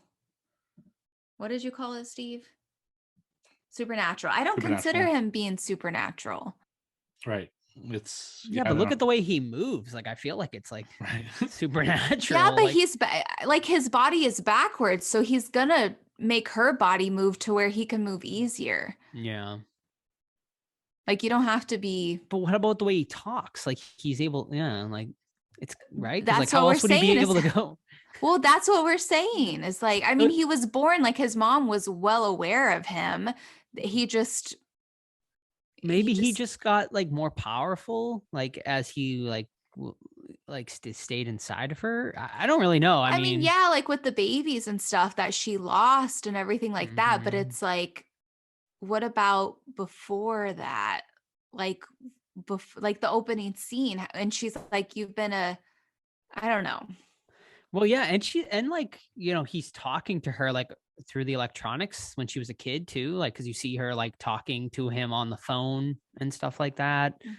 And so like maybe I don't know, that he has some sort of tele. I mean, maybe they did mention it and we missed it somehow. I don't know. I don't think they did, but I mean, I would like to know, but I'm not gonna cry myself to sleep tonight. So it didn't bother you, basically? No. Yeah, I'm the same way. Like I was aware that it was happening. I was aware that it was a little ridiculous. It was happening, but it didn't really bother me all that much. I just kind of chalked it up to, this supernatural creature is coming out of her head anyway. So might as well give him a couple special powers. Next questions are from horror fan Ryan. Did anyone else think it looked like a Saw sequel? No. I mean, there were a lot of scenes in there that I felt like I was watching Saw, but Saw sequel, no. Yeah, I could see where he's going with it, because when you see the victims kind of all like disheveled in their bed, it looks like something happened to them, and there's the cop angle kind of investigating the case throughout the movie, which is very Saw-esque. But I think that's where the comparison ends. Although when Gabriel was going around, it gave me a little bit of like the pig head vibe from Saw, like the pig mask when she was going. Yeah, like I could see going around that. and stuff. I got kind of those vibes and stuff. So in that sense, I could see how it looks like a Saw sequel, but I think the movie tonally is a completely different film than the Saw franchise. Next question. The film and the way it was shot, that's all kept thinking. Oh, that's he's answering his own question. Where do you rank James Wan in your list of horror directors? Great question. He's got to be like top 10 for sure. Like, I don't know. I'd have to sit down and make like an actual list. Do I think he's as high as like a Carpenter? For me, no. But like he's definitely made that. He's definitely up there now, though, for sure. Like he's definitely deserves to be mentioned among the greats like Carpenter and Craven and all those others, Toby Hooper and whatnot. Yeah, I mean he deserves it. He's been doing this now for the past 20 years, and he's created some of the most iconic franchises in horror over those 20 years. So how can you might not like his movies, but you gotta damn well respect him. Yeah, I mean, am I being too eager by saying maybe top 5? I don't know, top 8, I top don't think 6? so. No, I don't think that's being too eager. No. Uh, yeah, to me, he's up there. He's top 5 for me. He could even be getting close to top 3 along with Carpenter or Romero for me. I mean, my favorite film in 2000, 2009 was Saw. My 2 favorite films from 2010 to 2019 was Conjuring 1 and 2. I mean, the guy is on a fucking roll, and it's just crazy to see him keep evolving and keep pumping out these great movies. So yeah, I gotta give him props. He's at least top 5, maybe top 3 for me right now, and still pumping out movies. Carpenter's pretty much done. Romero is obviously not making anymore. He passed away years ago. So he's up there, and he keeps climbing. So mad respect for him. All right, next question is from Creature Feature. That's Marla. Would you like to have a super powered parasitic twin in the back of your head? Why wouldn't I, really? I mean, it's the real question. I don't know. Like if like you could like, if it could be like a friendly relationship, then hell yeah. Yeah. Where it's not like taking over my brain every 2 seconds. Like if we could come to terms and be like good friends, I'd be for it. I'd be down for it. I'm good, thanks. Come on. It'd be so cute. I guess it depends, right? Like what the parasitic, the superpowered twin is doing. Like if it takes over my body, that would just horrify me, because then I wouldn't be in control of situations. And since I would be kind of the main face of the situation, I'm the one who has to take all the fucking fallback for whatever my stupid twin is doing. So in that sense, no, probably not. I don't think I'd like that. Oh yeah, can we talk about the very end of the movie too? Like, what do you think's gonna happen to Madison? I was saying this to Sam. I was like, she's gotta at least be committed, right, for like life, maybe, or something like that. Because like she fucking went on a murder spree. Like, granted, it wasn't her, but it was her. Yeah, and, yeah, like, it's her. It's her body. It's Yeah. her. Yeah, I think she'd have to be committed, essentially. Mhm. Yeah, like I don't think she deserves to like go to like a maximum security prison or something, but she definitely should have to go to like a psychiatric like institute, because you can't. Gabriel could come back out like at any time, right? Like we still see that he's in there at the end of the movie. So yeah, I'm sorry, Madison. Yeah, they're gonna have to like suppress her through therapy and all this stuff. And I mean, it opens up to a future sequel. At any time, Gabriel can come back and just take over. So yeah. Her next question: would you rather be the parasitic superpowered twin or the main host? I guess the main host. What was the question? So if you did have the twin in your back of your head, would you rather be like the one in the back of the head or the host body in the front? The one in the back of the head. I don't want to go to work. I want to just fool around all day. There you go. You just want to do the killing. Mm-hmm. Yeah, I'm the same way. Like I want to be the one that I take over when I feel like, and give the other one all the responsibility and blow back, So I think that would be good. You can like take over while she's having sex, so you just get all the enjoyment out of it, and then like maybe not, because then your face is in the pillow. Yeah, that's true. I'm getting suffocated while she's fucking getting laid. It's I don't know, man. Well, it depends which style. There's I guess other positions. Doggy style, yeah. I don't know. Funny, the guy's doing her doggy style, and all of a sudden you see the head little pop out in the back. She's like, "Hey, right. Hello." It says, "What's happening?" Marla's last question: do you think Gabriel will find a way to superpower himself out of her head and into a new body in the sequel? Also, why the superhuman strength and superpowers? I mean, I hope they don't go that route. If they do go a route with the sequel, I don't like that idea of him like escaping and taking over another body. I don't like that idea. So I hope not. I guess maybe like if they somehow were able to do like a surgery to remove the rest or something, and then they're able to do that, maybe I could go with that a little more. Something. Or here's an idea: she dies in a car accident, and they take her brain and put it in someone else's body. That I'm on board with. James Wan, make that one. That one I could go with. Kind of like The Eye, for those of you who have seen The Eye, sort of on that idea. That could be kind of fun. Yeah, she's basically pitching basket case, isn't she? If you Yeah, take the pretty body much. out of the thing, put it in a Yeah. basket, and that's basically basket case. So. Pretty much, yeah. Yeah. And Sam, do you think she'll find a way to get the superpowered head out of the body, or do you think that's a good idea? Nah. Nah. Just live with it. Just live with it. All right. Weezer had one more question that she brought in a little later. The end of the movie, think it actually happened? Which way would you prefer? I kind of like that headshot ending. No, I think what we got is what actually happened. Like, that's the way I'm perceiving it anyway. However, that is an interesting thought, because like at the end we do see that we hear the lights flash, that light getting high again. So perhaps maybe Gabriel's really the one in control, and what we're seeing at the end is like her own mind game. That's an interesting thought I never really thought of before, but I took it as face value personally. That her sister didn't get shot. Yes. Wait, why would we think that she did though? That Gabriel overtook her in the end, and that like basically what we're seeing at the very, very end is like her being in her own Like, happy how do place. you know? Yeah. Yeah, but Gabriel's really the one in control. But I don't think that the way we got it, I don't think that's what's happening. That'd be fucked up though. Yeah. I mean, I think that's why the very ending, you get that little pan, but I took that as just Gabriel is still in there and he can come out at any time.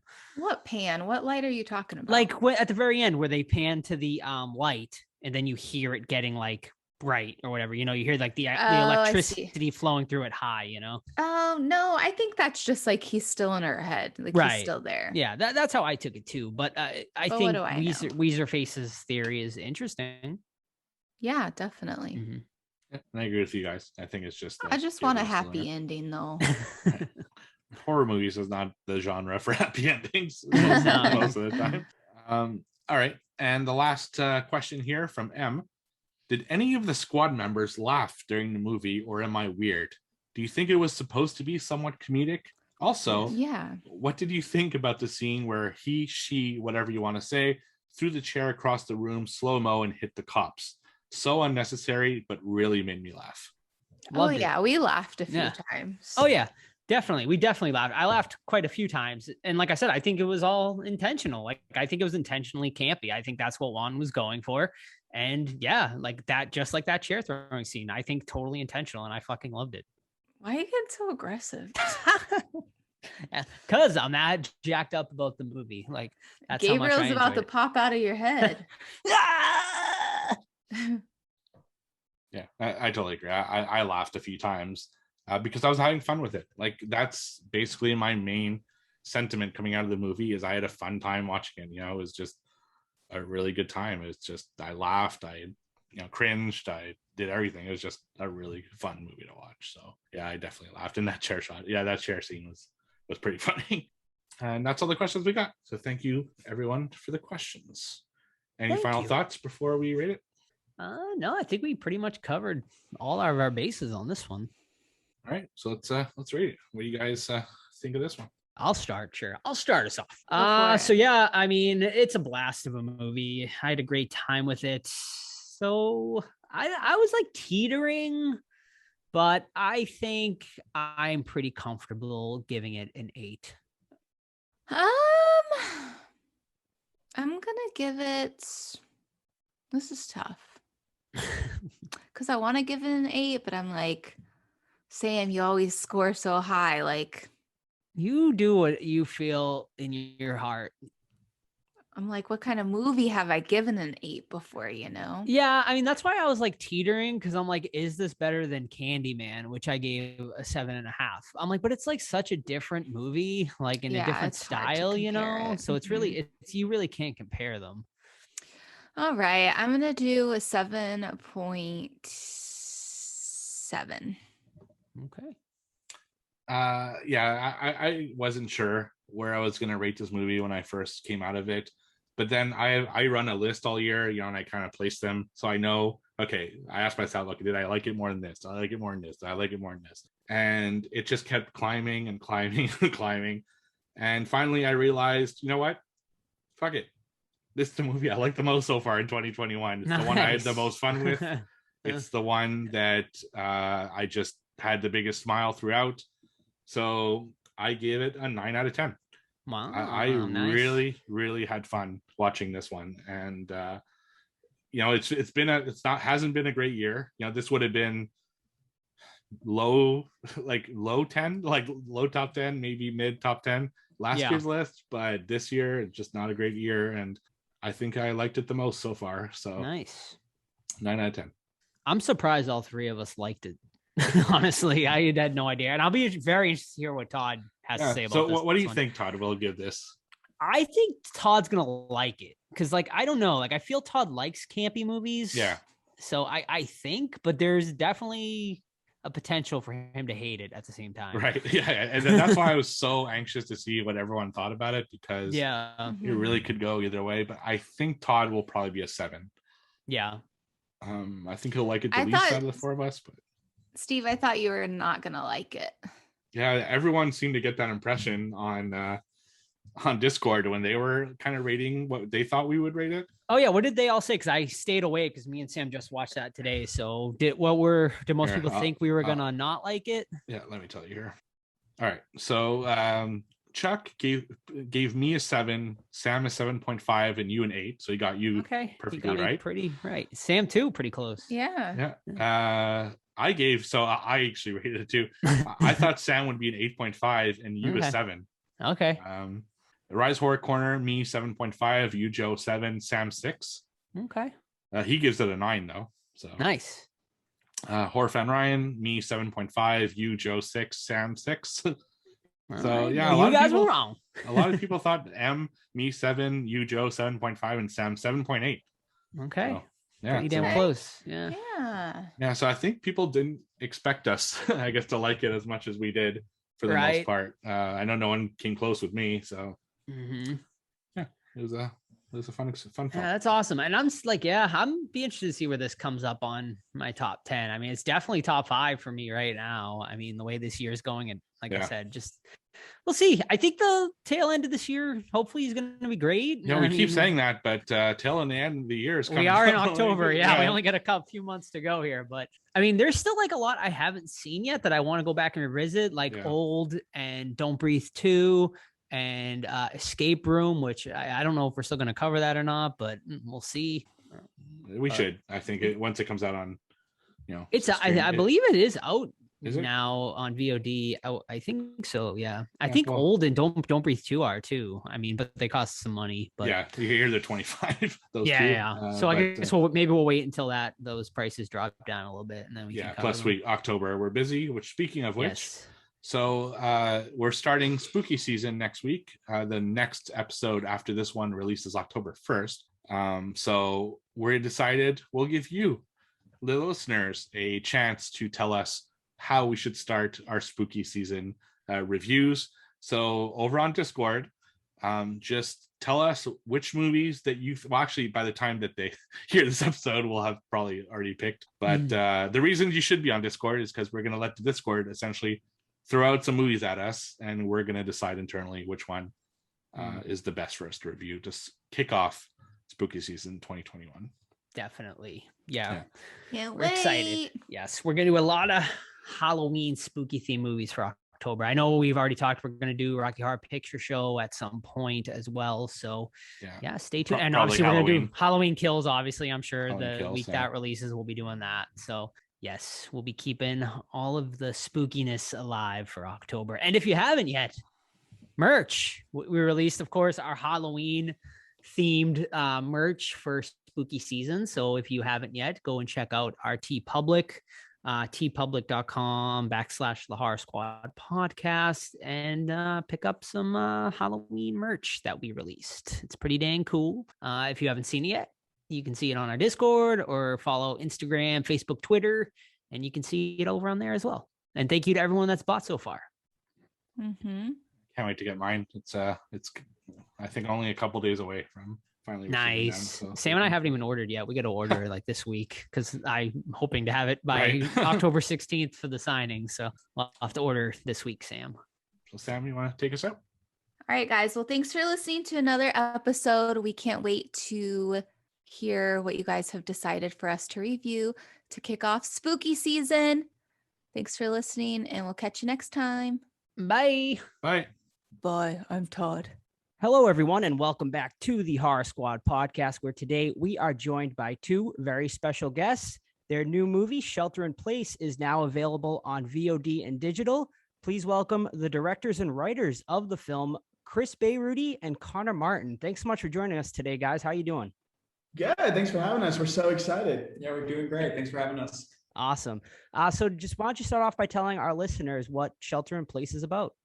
Yeah. So Shelter in Place takes place at the famed Hollywood Roosevelt Hotel, and it follows a couple trapped on their idealized honeymoon vacation because of a global pandemic that limits their travel. And the couple trapped soon experience cabin fever isn't the only thing they have to worry about. All right. Awesome. Now, did you guys write this movie prior to the pandemic? And then once it happened, you shifted the script, or was this always the original plan? So we were actually, funnily enough, approached as the pandemic was falling upon us. Okay. We had the opportunity from the gracious hotel staff at the Hollywood Roosevelt who said, hey, we're not in operation.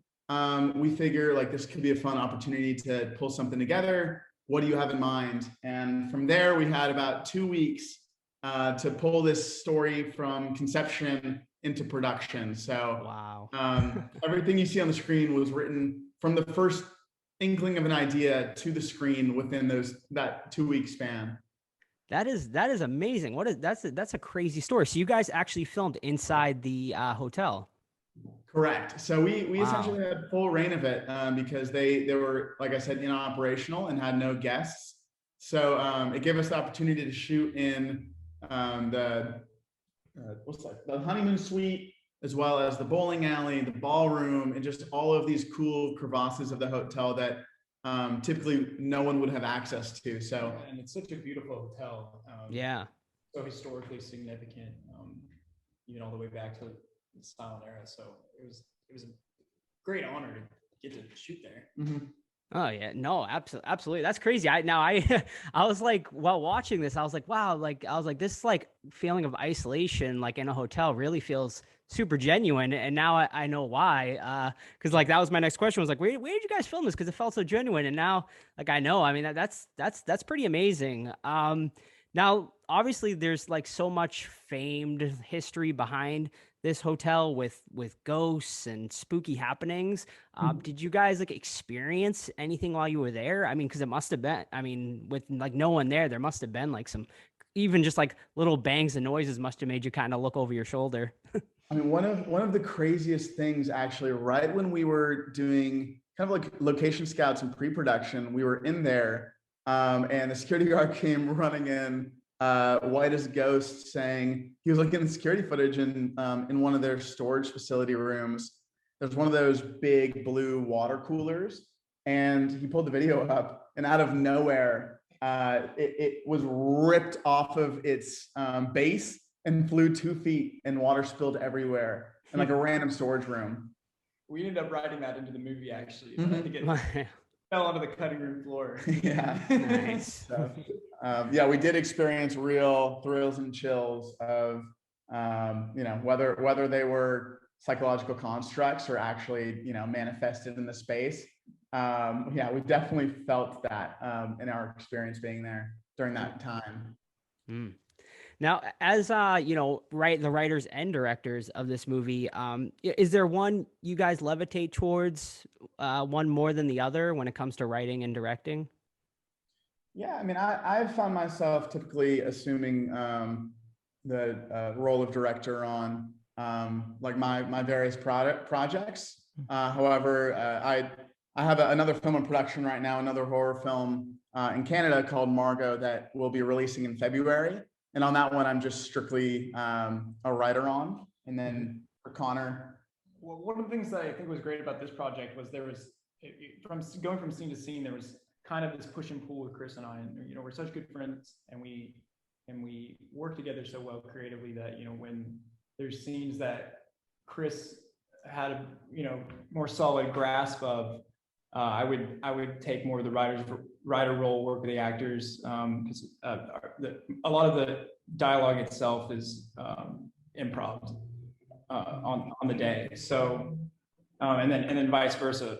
On scenes that I had a better grasp of, Chris would workshop the dialogue and take the writer position on this. Yeah, but we really, I mean, to a degree, we almost need to give writing credit to the actors too. We would come in some of those days, and really we were shooting off a more or less like 15-20 page outline where we had plot points that were flexible and did change throughout production. But we would come in the morning, sit down with our actors as the crew, our small nimble crew of 5 people were setting up these scenes, and we would talk through the scenes with the actors and say, hey, what do you think your position would be in the scenario? And then just run lines that were generated from scratch.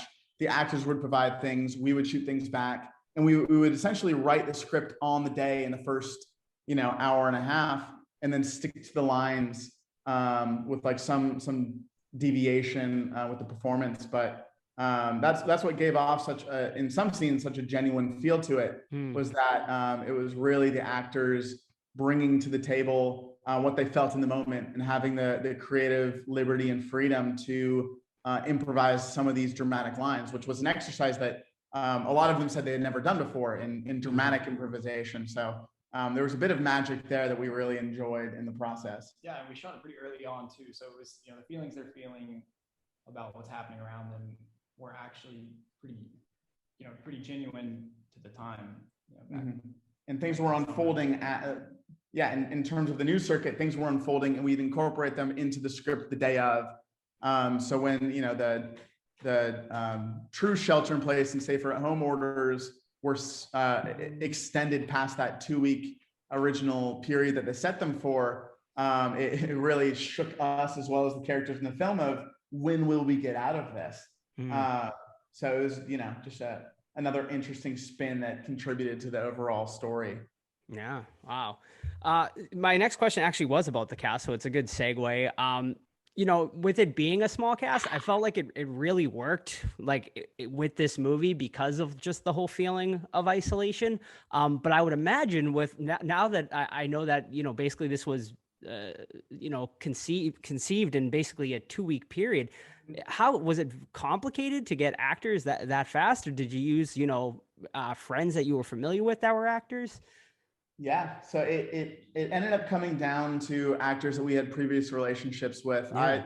I had worked with Tatiana a fair number of times, and she's such an incredible actress that it was an easy ask, an easy phone call, given the fact that most of Hollywood, for the most part, was shut down.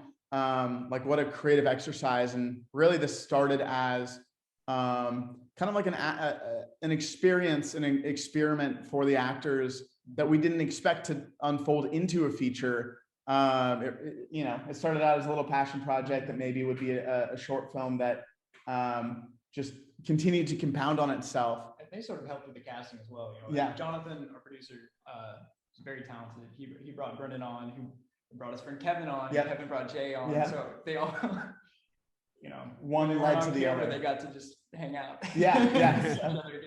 They had that rapport with one another, which I think came through in that the first scene, the bar scene between Ty and John, that was the first thing we shot the first day.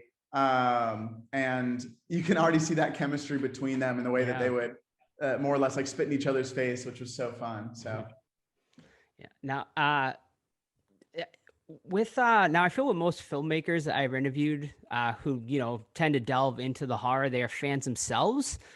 So are you guys big fans of the genre? And if so, can you tell me a movie that kind of resonated with you the most, or any directors in the genre who may have inspired you? Yeah, absolutely. Big fan of the genre. I think one movie that we both really love is Possession, which is finally getting I feel like it's getting the recognition that it's always deserved. But hasn't exactly had, until recently. That's a great one, and I like to think it's the greatest breakup film of all time. And just I won't spoil anything about that one to anyone listening, but that was a big inspiration, and they're just the fun kind of schlocky late night horror films of the 70s and 80s. A lot of the Giallo flicks, Argento, Fulci. He's a big inspiration of ours. I'm actually wearing a Fulci shirt right now as we speak. Are you really? Yeah, I am. I got the Beyond on. Yeah, that one's killer. That's my favorite.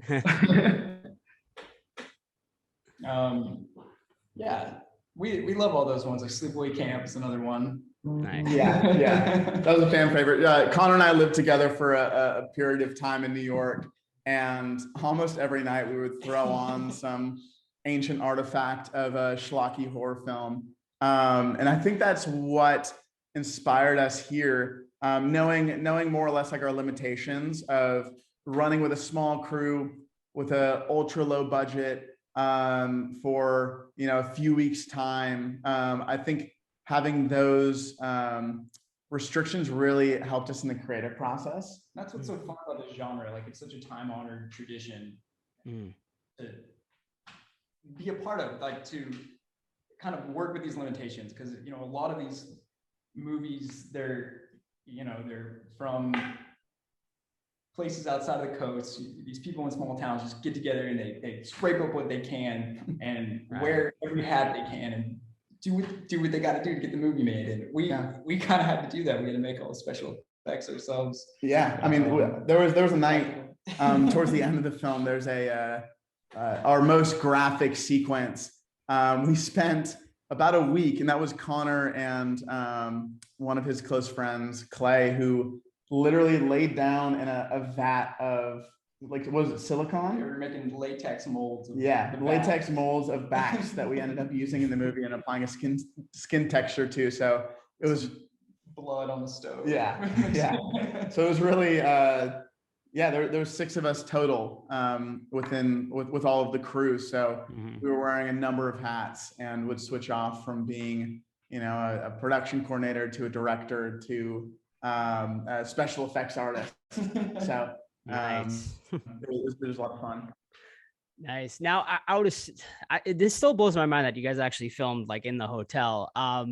So when you guys filmed at the hotel, I would assume that there had to have been many challenges, because while, moving the cameras around and stuff like that. So can you guys talk about like the challenges you guys experienced, like just on a filmmaking standpoint? Yeah.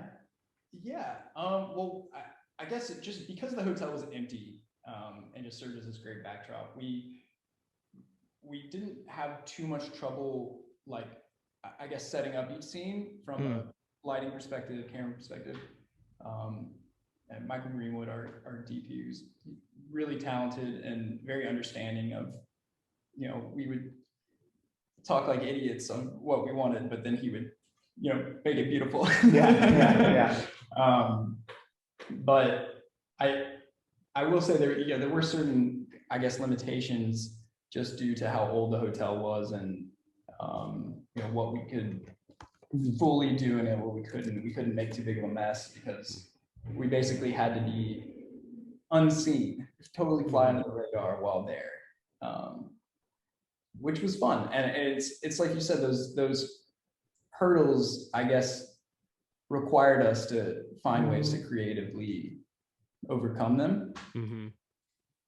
So we just had to be as small as possible, as tight as possible, shoot as quickly as possible. And I think our schedule design and our shot list were really what saved us at the end of the day, of kind of pre-visualizing and then scouting each of these spaces in order to be efficient and productive and more or less make all of our days, with the exception of our last night, which we spent, I think, near 18 hours on our final scene. That was the crunch. Yeah. But otherwise, luckily the gracious staff of the Hollywood Roosevelt was so instrumental in helping us navigate the space. I remember in the ballroom, while it looks vacant, was covered in like retired furniture, like huge closets and couches and lampposts from throughout the hotel that were laid over a tarp in there. And in some of the shots and some of the close-ups, we would run in and essentially like pull the tarp as hard as we could with all 6 of us just to the edge of the frame so we can get a close-up on both of our leads, and we'd pull it back in the other direction to get the reverse shot, which is why we did the French overs to try to avoid everything in the 180 that was behind us, because in like a hotel that's not in operation, you know, there's a lot of artifacts laying around, a lot of construction that was attempting to go underway. So we actually only had a couple of hours to film in the pool too. Yeah. Because they drained the pool immediately after we. Yeah. We had to beg to keep them from draining it. Nice. Now is so, you know, you guys, obviously I can tell you guys are big horror fans and whatnot. So is the horror genre something you are going to continue on with, or are there other genres that you would eventually like to go and explore? Yeah, so it's funny. Connor and I both started out in comedy live television. Oh, okay, nice. So we've stuck ourselves in the field of of genre films, and I think most of our taste is drawn towards horror. But I think there is this fun parallel between horror and comedy that really boils down, you know, to timing and pacing. And I think drawing on those experiences that we had in our development, working in New York in live comedy television, I think helped us in the horror field. And well, they're the 2 genres that have to progress the fastest. They get stale the quickest. Yeah. So, you know, just in one thing, you're scaring people, and the other, you're making people laugh. Yeah. So I imagine we will stick in that realm. Chris loves musicals, though. I hate musicals. Yeah. Yeah. I think there's a weird uncanniness to musicals. I'll run craft services on his musicals. Yeah. But I would, and you should expect more horror to be coming from us. We have a couple titles that are in the writing room, as well as, like I mentioned, a title that just finished principal production up in Canada that will release at the top of next year. So more to look forward to for sure. Awesome. All right. Well, no, I think that's a good place to leave it off. Everyone, make sure you go and check out Shelter in Place, which is now available on VOD and digital. So go support, horror filmmakers and whatnot, and check it out. But before I let you guys go, where can people find you or get updates on all your upcoming films? Yeah, I mean, I think one of our best means of communication is from our Instagrams. Mine, you can find me at Runaway Rue. And Connor? Mine's A. Connor Martin, ConnorMartin. Yeah, and we love engagement from fans as well as other horror supporters. So don't hesitate to reach out with any questions on the filmmaking process. Perfect. All right. Well, yeah, I thank you so much for joining us, guys. It was a pleasure. Yeah, thank you too. We appreciate it.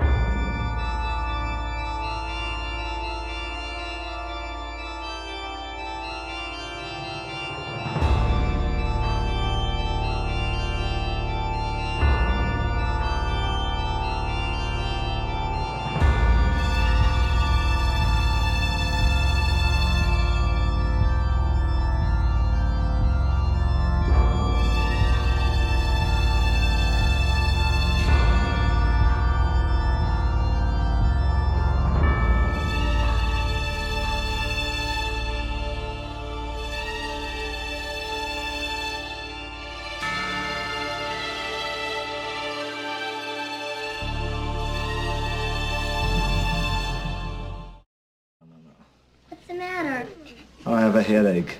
It might be a tumor. It's not a tumor. It's not a tumor at all.